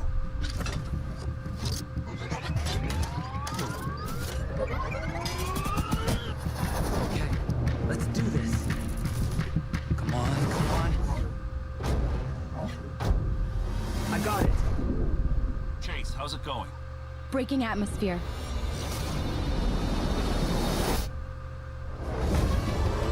Wow. I'll tell you one thing, ladies and gentlemen. They've had a lot of good-looking games. A lot of good-looking games. Judge, we need to buy time for me to jumpstart the engine.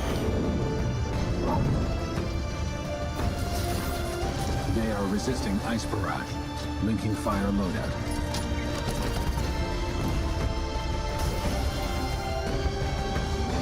We're up against impossible odds, but together we will adapt and overcome.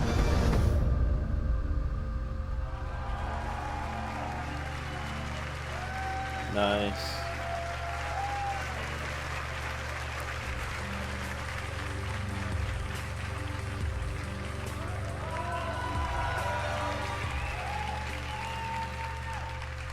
Hi, I'm Matt Rose, producer at Ubisoft Toronto. Like many of you, I grew up in the 80s, obsessed with sci-fi, animation, comics, and of course, all the really cool toys. At Ubisoft Toronto, we built a team with a dream of bringing those amazing childhood memories back to life for a new generation. Starlink Battle for Atlas allows you to take control of a team of star pilots in a massive, open, living star system, fighting to save Atlas from the Forgotten Legion. Build your custom starship, and then adapt to new challenges on the fly. Link extra armor and heavy weapons to take on a huge Legion Prime.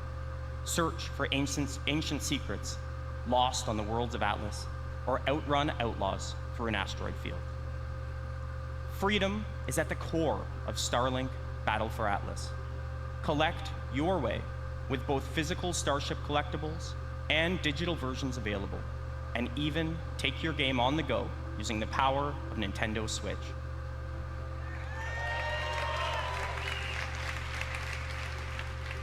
Visit starlinkgame.com for more information, and stay tuned for many more surprises over the coming months. Thank you. Awesome.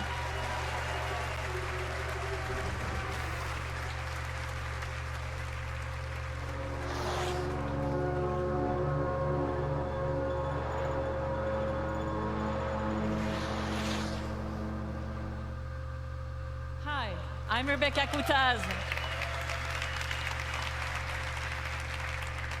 I'm the studio director at Ubisoft Annecy. It's a pleasure for me to be back on stage after our announcement at E3 last year. And we have had since then a full year of support and continuous development of Steep. Since the very beginning of this project, we have been working with athletes, and we have always been impressed by their passion and dedication. We learned how one champion spent 300 days a year on a trampoline to practice for that perfect landing. We learned how others make more than 6 million turns to practice for the 15 they have to race in competition. These athletes, they travel to the world to train with the best, to compete with the strongest, and to challenge themselves with the most experienced and skilled coaches. It's truly a level of passion and dedication that goes well beyond our everyday lives. And when you talk to the very best of these men and women, you realize that there is something they always have in back of their minds at all times. It's a dream that takes years of preparation for just one go at that unforgettable moment. This December, with our first Steep expansion, this is the journey you will take. Enjoy.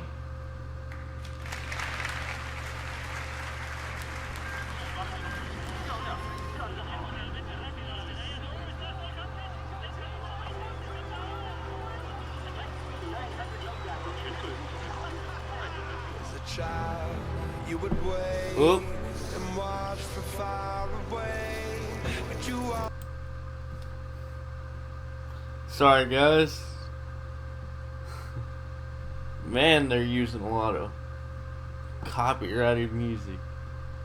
Wait, are we actually going to get to have races in this now? Like, Olympic-style races, it looks like. I just scratch my head. Yep. It does look like Olympic-style races. That's awesome. I might actually buy this game now, just for this expansion.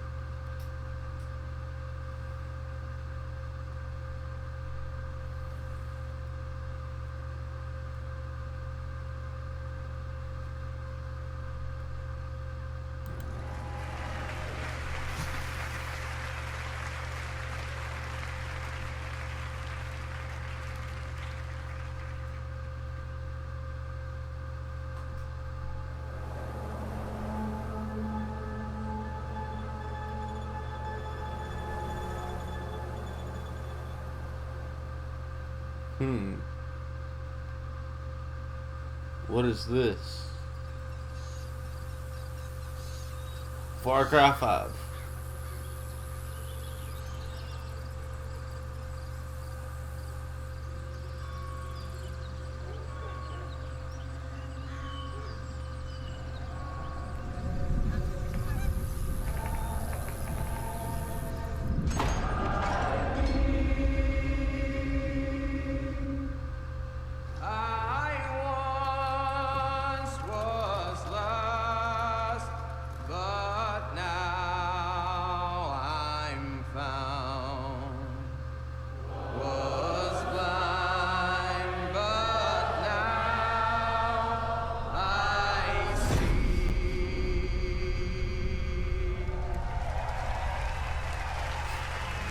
Well, that's one way to open your trailer, ladies and gentlemen.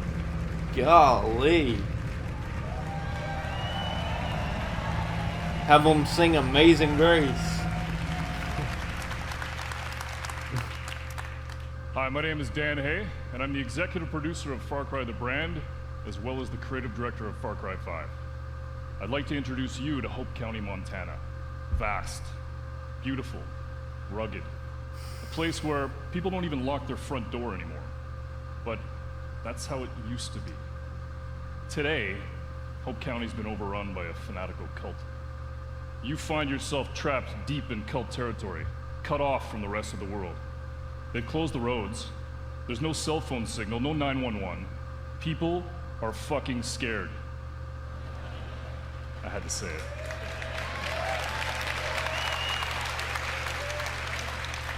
And just up ahead, the small town of Falls End has been completely overrun. If you're gonna survive, you and your guns for hire are gonna need to save it. But to do that, well, you're gonna need to raise some help. All right.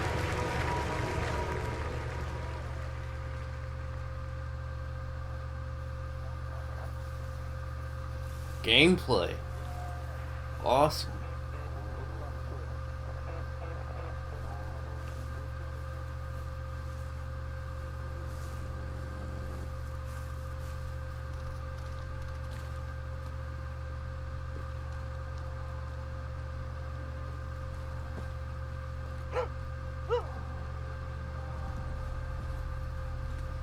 We got piggies.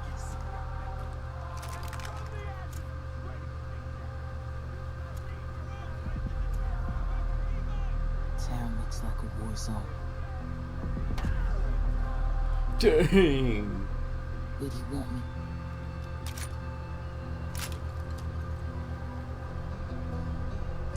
Water tower, got it.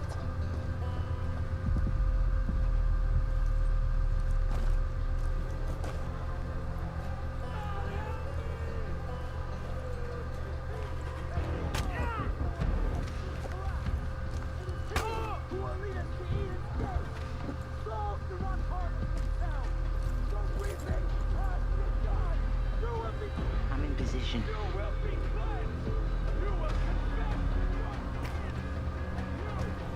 It's about to get ugly. Will you walk in the light of our Father and be delivered? Boom, boom, motherfuckers. Boom, boom, boom, boom. Oh. Bang, bang, bang, bang. Boom, boom, boom, boom. I know this song's copyrighted. Can't have it playing. Boomer. Yeah. For some reason, I just like games with dogs as companions. It makes for a fun time. Nick Rye.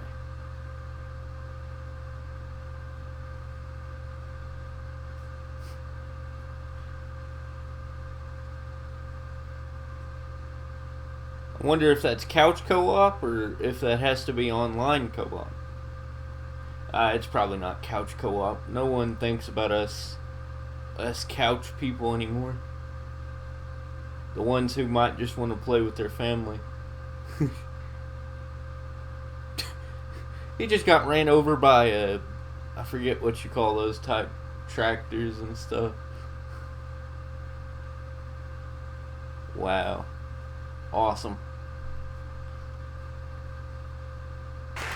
I'm excited for that game, ladies and gentlemen. Very excited.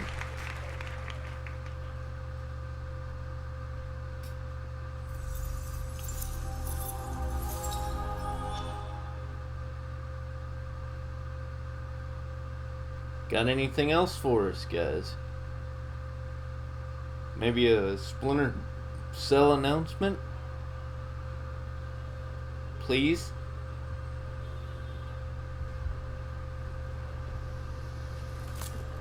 Division.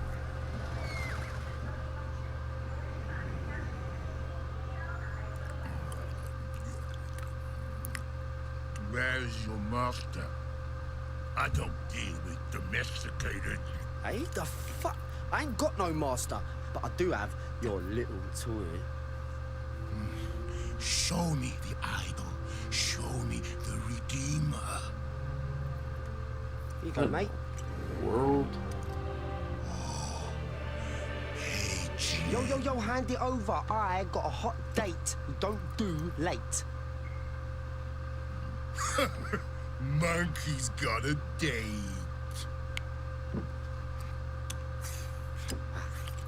Mwah. What?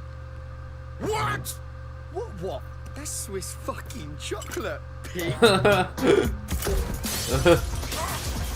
Bon appetito. What in the world? I want every fucking cop in this fucking city after that fucking bastard! What in the world? Grab my chassis, Noxie!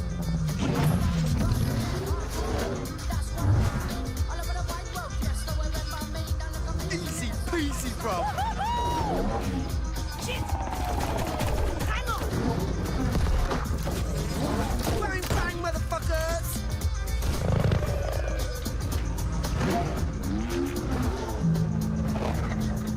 Fuck me.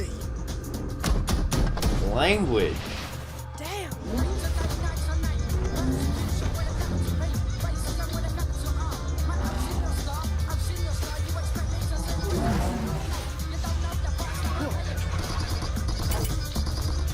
Do it!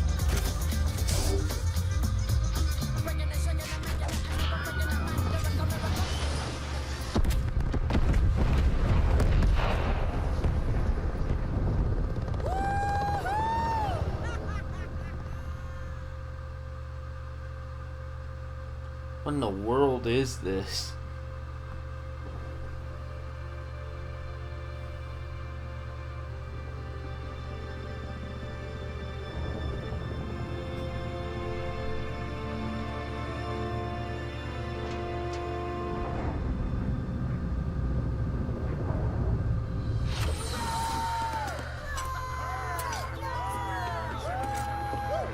It's about bloody time.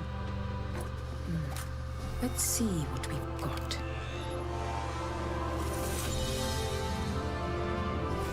Moksha. Just as Yama described it. True freedom lies beyond.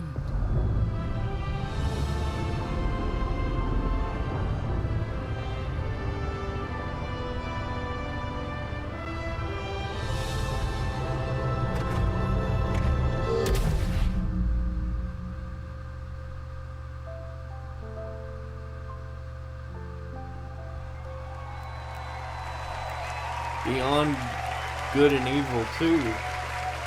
I didn't know about the first one. Wow.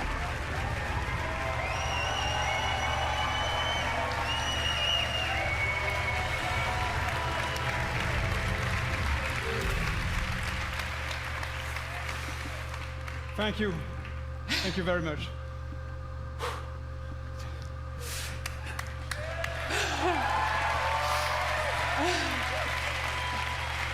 Thank you.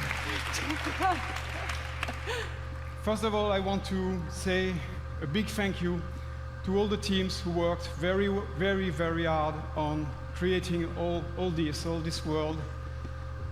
Again, thank you to all these teams behind us. I want also to say thank you to Yves, with all my heart.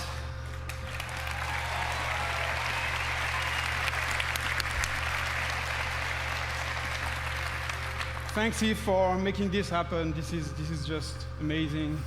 And also a special thanks to the fans of Beyond Good and Evil for sticking with us for so long.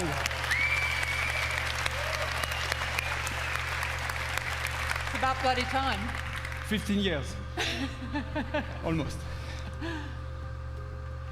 So welcome to System 3.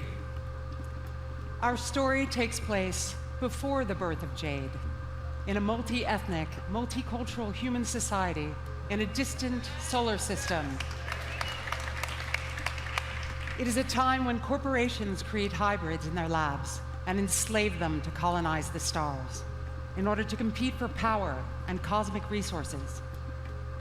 With our crew of crazy and unforgettable characters, we fight in the name of freedom and the right to determine our own fate among the stars. And we will helm massive starfaring vessels through territories as spectacular as they are dangerous. We've been working very hard just on the technology during 3 years. And today, we have a seamless online playground where we can travel across space at the speed of light.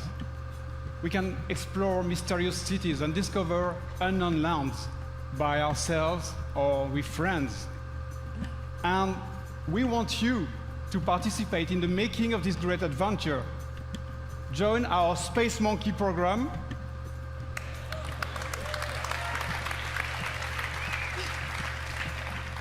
Today, and help us make Beyond Good and Evil a world that will challenge us and bring us together for thousand adventure, thrills, and fun. And please, Eve, just join us. This is.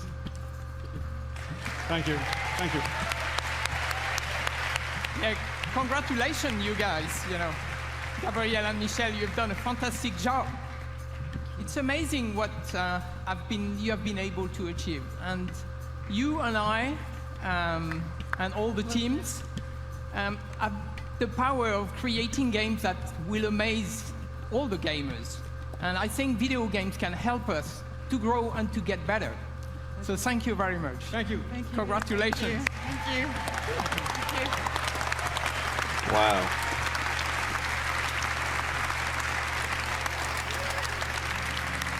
So now, I would like to thank everyone here in the room and those who are watching us from home. Thank you for listening today, and thank you for playing our games. So to all the teams at Ubisoft, thank you for your incredible imagination and enthusiasm. All of us here, we wish you all a lot of fun playing games this year. So thank you very much, and have a great E3.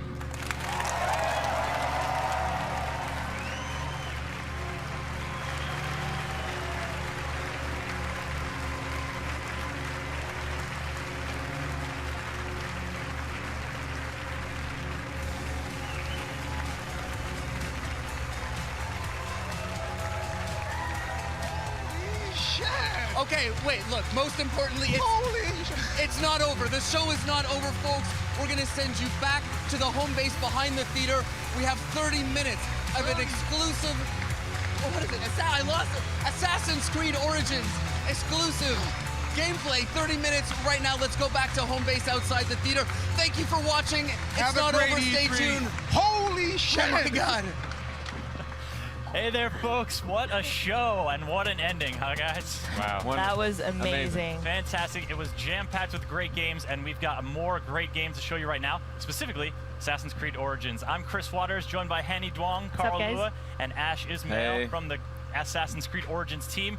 And let's get right into it, fellas, here. Without further ado, we've got 30 minutes of exploring the open world in Assassin's Creed Origins. Yes, for sure. So just to start off, so we have the context. This is the demo we have here at E3 that we're letting people play. Just so everyone knows, this is a living game. We still have a ways to go to finish off the game and completely polish it. So we might see some hiccups along the way, but we fully assume that. We're super proud to be here to show it off. We've been working a long time on this, and it's finally exciting to be able to show it and have people play it and send us feedback. So here we're gonna go. Carl is gonna show off his skills. His gazelle rustling skills. Yeah, his gazelle skills. And here we're gonna start with a camp. So these camps, these are military locations. He's gonna use Senu, right? That's right. Senu. is She's a beauty. Yeah, she's a beauty. She's a great scout. So right now, Carl's using her to tag the enemies, but also tagging opportunities in the camp. Now, the question might be, why would someone infiltrate such a location outside of quests. So there is a quest that actually takes place here. In the demo, we've disabled the quest so that we can focus on the world and what happens with the world. Later on, there's going to be more streams with quests so that we can kind of spread the love, the content. But for now, we're just kind of cutting loose in the open world and going to see what is in store for us here at this camp. Now, with the tagging, I'm noticing, one of the new features here is that levels are popping up over the enemy's heads as you are tagging. So what can the player read into those levels as to what kind of challenge they're going to face? Yeah, so by going a lot more action RPG, what's happening here is that right now Bayek is level 20 and he's facing off against enemies that are at an equivalent challenge. And so this would be considered a fair challenge fight in this part of the world. And we'll see that as, we'll see later on, there's another camp with enemies that are level 25. And you'll see that the feedback is slightly different. This is to really clarify to people, levels matter, gear matters. Taking on higher level enemies, it's doable. But they're tougher not only in stats, but they're also tougher in behavior. So the higher level they are, they have more capacities, more abilities, stronger weapons. So you might want to think twice before taking them on, or get some better gear, or just light your arrows on fire, apparently.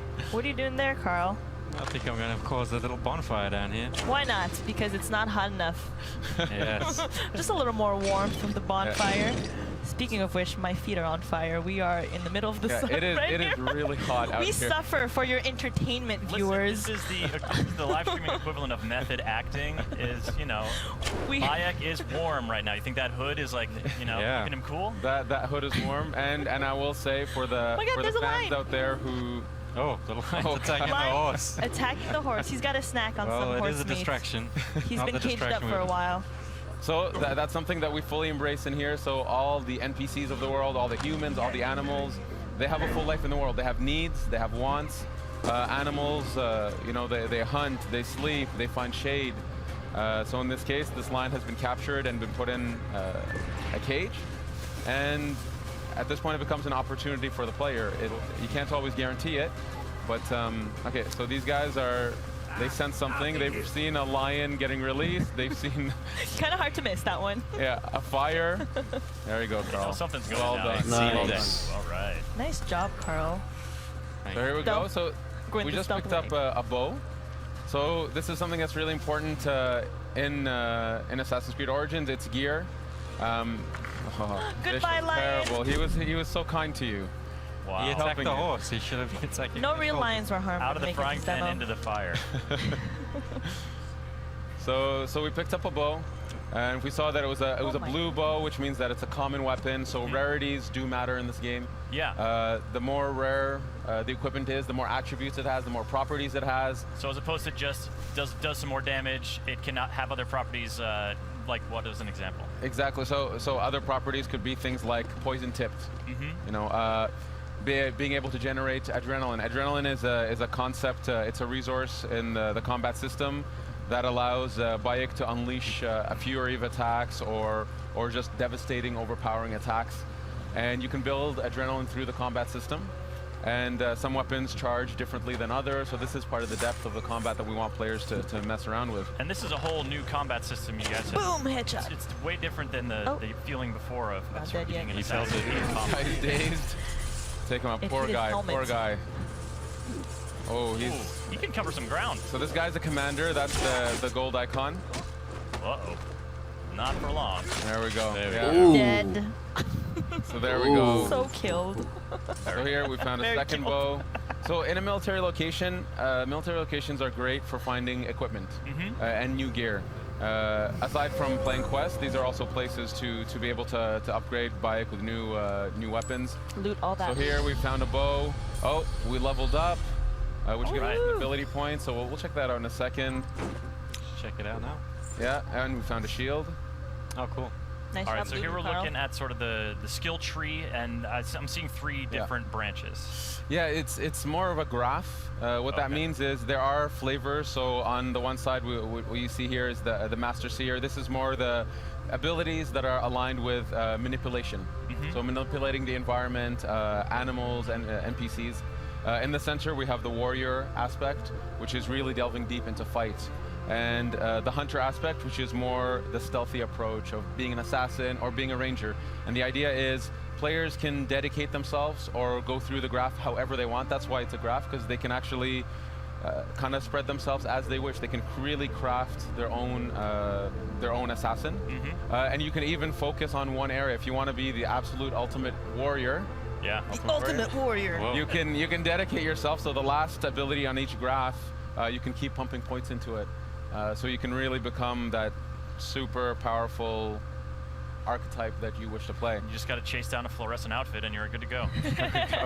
So what kind of player would you be, Ash? What's your personal favorite style? Personally, well, we should get Carl to buy something here. We go for the enhanced warrior bow. Enhanced warrior bow. The warrior bow is super cool.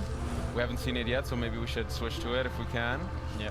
We did pick up a few new bows, right? Yeah, we should check out the new gear. Check out our gear. Definitely check out the new gear. So in terms of my style, I would say I'm somewhere between hunter and warrior. I can't choose one or the other. I sometimes prefer stealth, sometimes prefer just duking it out with the guys. That's my style, but that's one thing we wanted to cater to, is that we have a lot of fans who either play stealth or play pure combat. It depends on their their mood. We mood. wanted to give them a control over that. Yeah. So here we can see that Carl put on a new bow. You also had a new shield. Put on the shield, put on the shield. New everything. New bow, new Is shield. it really going to be better? Let's have a look. It's way better. So Oh, you wow. can see the shield adds to the player's resistance. Okay. It was quite significant. And we can see it has a property, which is that when you block a hit, you generate adrenaline. So the idea is, with gear, you can actually start crafting, again, the way you fight, the way you stealth. We can see the crafting at the bottom there. So just like combat, there's no longer this concept that you can one-shot assassinate just anybody.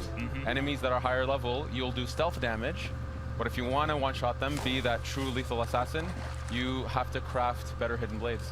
You gotta work hard at it. And now we're going for a little boat ride. Yeah.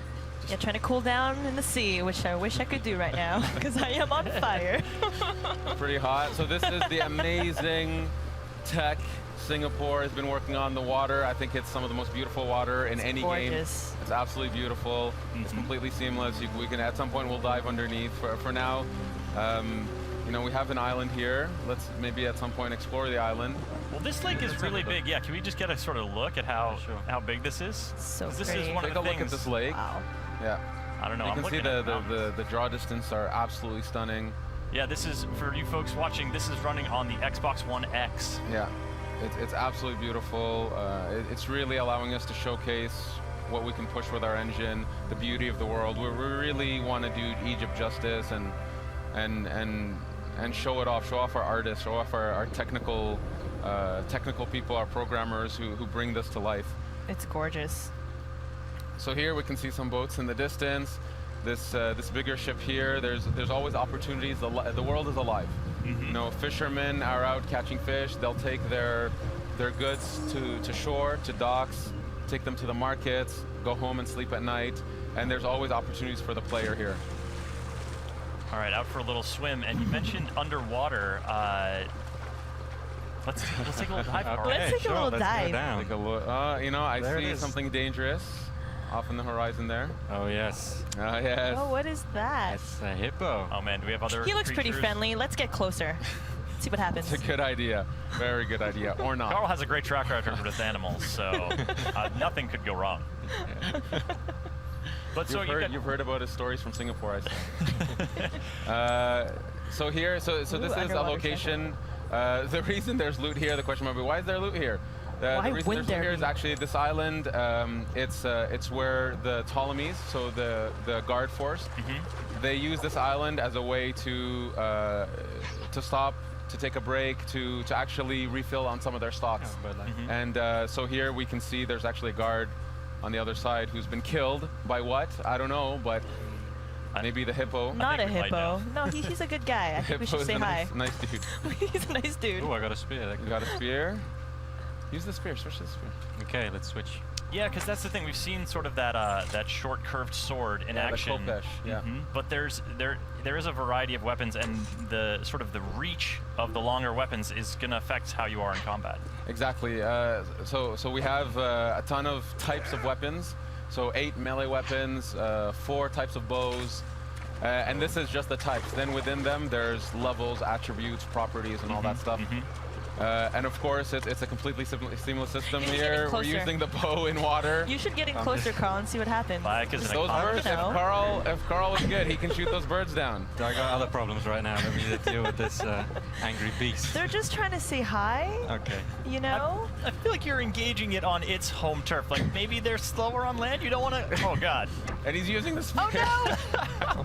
You're smacking the hippo with your spear. Oh, poor hippo. What if it's a mama? Now, you know what? Oh, man. Now you've gotten Carl. him angry. He just wanted to say hi. Oh, I think boy. if it's Oh, a mama, boy. Carl's in even more trouble. Yeah.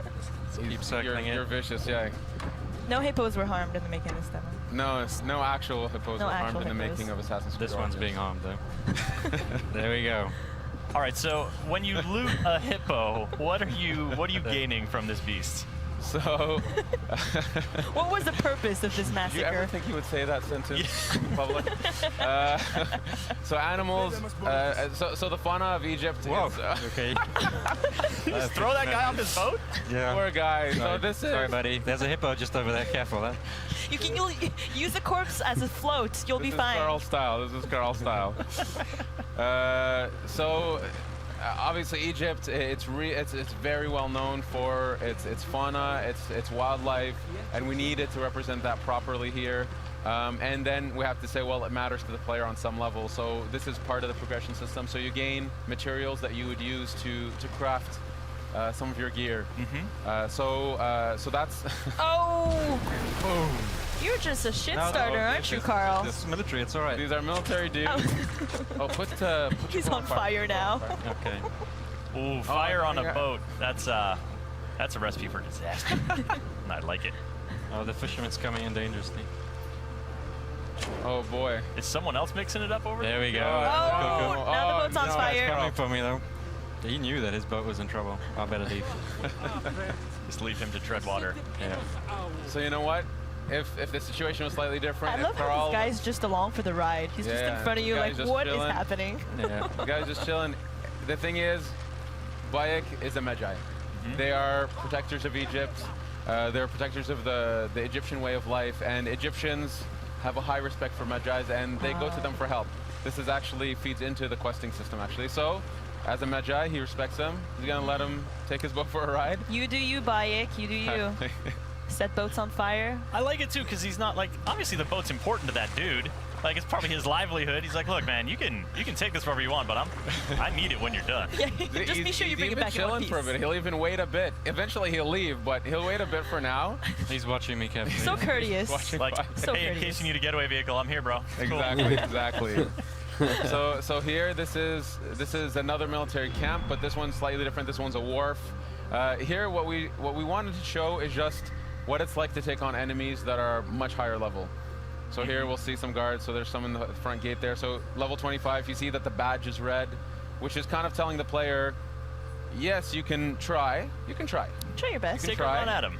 Give it a shot, but it's going to be a very difficult fight because you're not at their level just yet. Eventually, by going through quests, by completing locations in the world, you will level up enough. So I would recommend just trying. Carl, what's your plan here? Are you going to take on this challenge? Let's. Oh, this guy's. Oh, he looks vulnerable. So let's try a headshot. He's alone. Let's try a headshot. See how much damage it does. Oh goodness, it's not going to do a lot. He's going to swat a fly. Yeah, he is. Oh. He is no. tough. Yeah. He is tough. Just a little scratch. Yeah. Get up on him. All right, got the spear. Working it in close quarters. And, come on, get him, Carl. Oh boy, here we go. I believe in you, Carl. He can do take it. him. He can take him. Honestly, he can do it. Carl's been practicing. He's very good at the game. Oh goodness. Yeah, look There's at a that little one bit hit. of like a stun almost happening. Is that a heavy hit that I'm? Oh, Oh. Lord. You get an F for effort. It's okay. Yeah, 2 hits from me. Okay. So look, the game is live. This Yeah. is, you know, This is real gameplay. Exactly. Yeah, not we pre-recorded. take we take games very seriously in the sense of we want this to be the representation of the game as it is. We want players to see where it is today. So yes, in a demo playthrough, Carl died in front of everybody. killed. But I've learned my lesson. You don't have to rub it in, Ash. In front of everybody. I've learned my lesson, and I'll just keep moving on. The level 25 is too high. Let's, Give them a wide berth now, and so you're you're coming in, you're like, sort of leaving the wharf and coming. Oh, hey, buddy. Yeah, so There's Carl our just friend. called for his mount. And does this horse have a name? Or Yes, is it a horse with no name? I believe this horse is named Amun-Re. Amun-Re. So, He's very but, handsome. Or it's a she. beautiful horse. Yeah. So Senu is our eagle companion. In this case, though, we wanted that mounts was something that the player can actually collect more and more mounts, purchase more and more mounts, and we have many different types of mounts. So there's horses, many types of beautiful horses, but also camels and eventually chariots.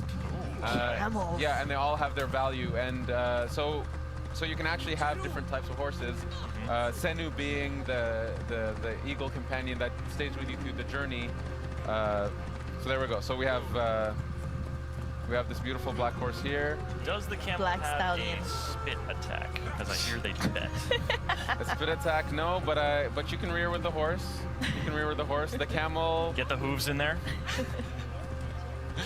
So we're sort of skirting the shoreline here, and you know, this is, you guys have built, as you were saying in the presentation, this is a country. You know, this is not just one city.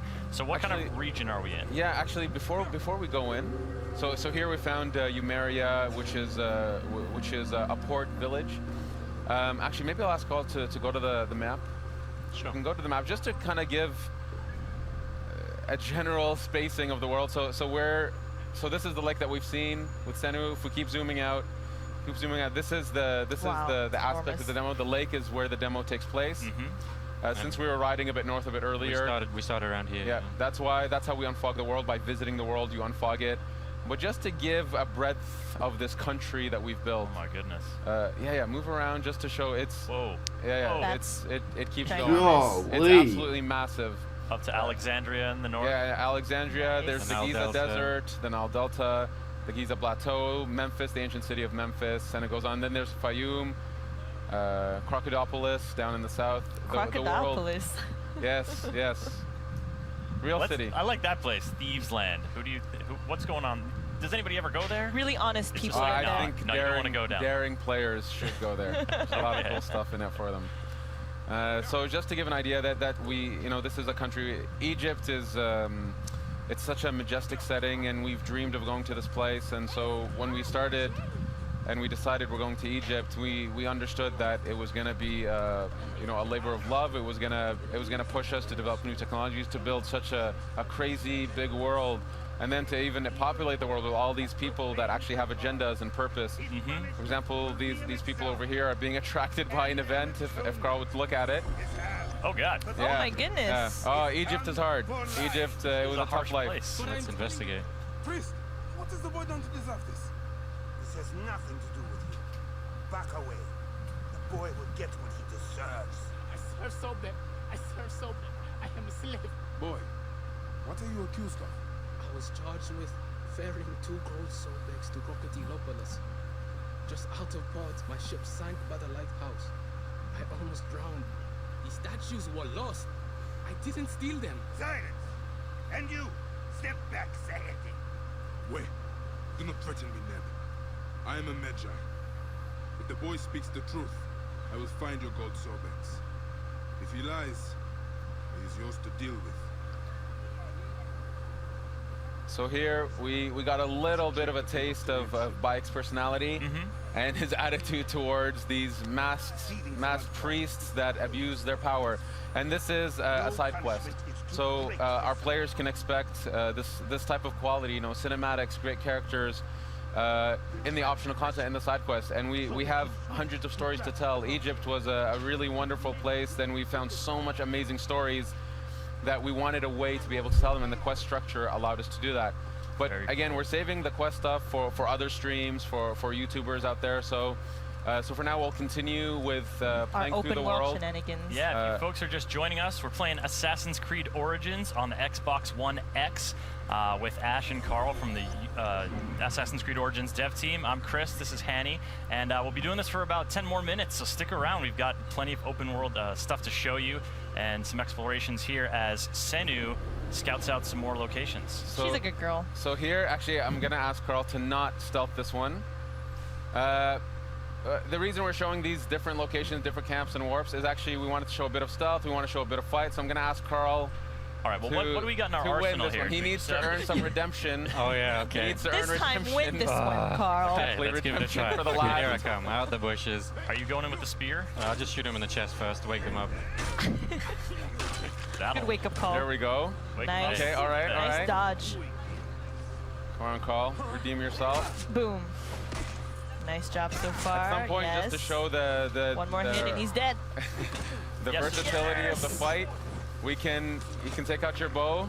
There, go dynamically in the fight. And, Oh my God, headshot. Bravo, bravo. All right, now is he close to filling up his adrenaline meter here? Yes. It seems like that might be helpful. It's getting there. against this dude. It's getting there. I'll try and use it on the big dude. He is humongous. There we go. Okay, just get in there. Unleash. There we go. Okay. Oh boy. Oh boy. Okay, here we go. We're gonna see Carl. Oh. Oh, yeah. Nice. Nice. Very good. Very good. That was Oh, you done good, Carl. Oh, through the throat that time. Nice. Nice job, Carl. You killed it. Thank you, thank you. All right, now give us a little broader context. Who are these dudes that Bayek is dispatching with such panache? So this is we're in the era of the Ptolemies. So these are Ptolemaic guards. They work for the people that Bayek is going after. And when I say going after, effectively Bayek is unraveling a mystery, and he doesn't know who these characters are that he's after. And so he comes to this place. He's actually looking for a contact to gain some info to lead him to eventually his targets. And these are the Ptolemy guards who work for these people. Bayek, being an Egyptian, a Medjay, he doesn't have a very good alignment with these people. They represent, they represent really like 'em. the evil forces that are destroying his homeland. So anyway, so these are the people he's after. This area of the world, just to say, if we take a look around, yeah, Carl, this is a beautiful shot of the world. Carl, give us a slow pan here. So this is Well, actually, there's a reach eye point, so we can get a better view from there. Yeah, so we're gonna do a viewpoint. Viewpoint. We'll do Now the we're- viewpoint. Just for a sec, we're seeing, some serious climbing here, a hallmark of the Assassin's Creed franchise, but that rock didn't have any obvious handholds on it. What's the approach to climbing in Origins? So the climbing, actually before we synchronize, just to look around. So pretty. So the climbing in Origins, it's so first we've revamped the controls, the fluidity of the character. We've gotten a lot of positive feedback already from the people who've played the build that feel like the assassin is really responsive, listening to them, doing what they want.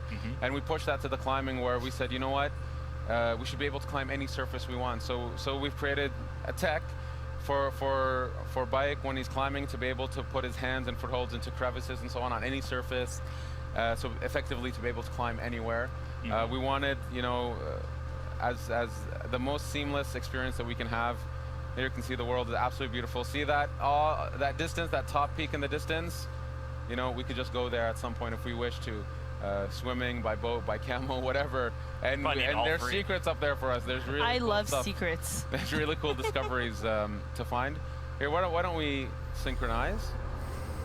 So here, the world is, kudos to our artists, our engineers, our technical artists. This world is something. Absolutely, and so synchronizing, historically is sort of a way to learn more about an area, sort of clear the fog from an area. But you mentioned earlier, the fog clears by you just traveling through the area. Yeah, exactly. So we wanted to keep the idea of the viewpoints as an homage to the series. Leap of faith, there it is. There it is. There it is. Maybe we can explore a bit, walk through the area a little bit, just to give a flavor of the village life. Villages are great places to pick up quests, to go to shops, and obviously there are many quests inside villages. These are hubs of content. But anyway, so we're in a red zone right now. So will now show us the fleeing technology. Yeah, I'd recommend fleeing maybe. Or you can fight. He's feeling strong from his last encounter. Yeah. Yep. He's digging that. Real confident. Mixing melee and now we're sort of busting out the warrior's bow here. That was a skill we unlocked earlier. Oh yeah. Oh yeah. Good point. Switch to the warrior bow. So the warrior bow, it's effectively Yeah, our shotgun bow. He shoots 5 arrows at once. There we go. Oh my god, deadly. Bravo. Beautiful. Very efficient. It shoots 5 arrows at once. So when we talk about attributes and properties, you can actually find bows that you can actually have more arrows on them. You can set them on fire by default. Dang. So this compound here. I it's hope you're actually part enjoying of, this, part of a ladies and quest. gentlemen. I know that I am. For people, but this is somebody's home that's been, let's say, confiscated. I'm being a little bit more Viaco quiet so eventually, you can hear have what to- they have to say. Have to help those people. Oh, it's a porcupine. That's a lot of arrows, but you can recover. It looks like you're recovering Yeah, them. yeah. You can pick up your arrows. And that ranged that you combat, could that use it. focus on sort of, you know, assassins have had ranged weapons in the past before, but with the bows in Origins, you guys are really trying to expand that. Yeah, it's a full-blown third-person shooter on that element. It's we really wanted that the playstyles we push, so range combat, melee, stealth, that this stuff feels authentic, and if you just want to focus on that the game will fully support it and will go deep into that. So we've really pushed ourselves to develop these gameplays. The shooting feels great. The bows feel amazing. And there's a bunch of bows we haven't shown. There's the Predator bow, which is kind of like a sniper. Can we talk about the cat? There's a little Oh my kitty. god, There's a cat! There's a cat! This is such a great way to wrap this up. Like, we just saw a cat in ancient Egypt. Come In on, ancient guys, Egypt, and you know what? Cats are very important in ancient Egypt. Can you pet it? So here, look. So see, okay, look. So systemically, you know, as I said, animals really live in this world, and so this cat has, for some reason, an affection towards Bias. He loves you, or she. Or she's sticking around. Reciprocate. Look at, she loves them. She loves them. Carl, As I said, we've put a lot of effort on animals and their precious. needs and what they do in the world. Yeah. I love that she appeared near the end of this stream. This is amazing. Fantastic omen. Yes. Ash, this has been so great, Carl. Thank you for showing off the game. There's a lot more to come this week, and but it must be really exciting for you guys. You know, it's been a long journey for us. It's absolutely wonderful to be able to show off the game and have people play it, get their feedback, see their excitement. I'm super proud of the team and what we've achieved. Kudos to the Singapore team, to the Montreal team, to all the teams that are working on this game all over the world, with many people supporting us. It's a really wonderful, exciting time for us, and I can't wait for our fans to play this. Absolutely, and they'll get to play it at E3 here, but later this year, October 27th is the release date. Yes, October 27th. So October 27th on PS4 Pro, PS4, Xbox, PC, and of course a launch title for Xbox One X. Fantastic. Well, if you folks want more Assassin's Creed Origins here at E3, there's going to be streams. Keep it tuned to Ubisoft social channels to find out when and where those are. If you want more Assassin's Creed right now, you can head to the Ubisoft YouTube channel and check out the behind-the-scenes video from the UB blog. And for all the awesome games here revealed during that incredible conference, Ubisoft.com, that's where it's at. So, on behalf of Hanny, Carl, Ash, I'm Chris Waters, thanking all of you for watching, and have a great week. Peace! You have a great E3. Alright guys, I think that's going to end it. I hope you guys enjoyed. And I will see you guys later for the next stream, which will be PlayStation. See you guys later. God bless you. Have a good one. Bye now.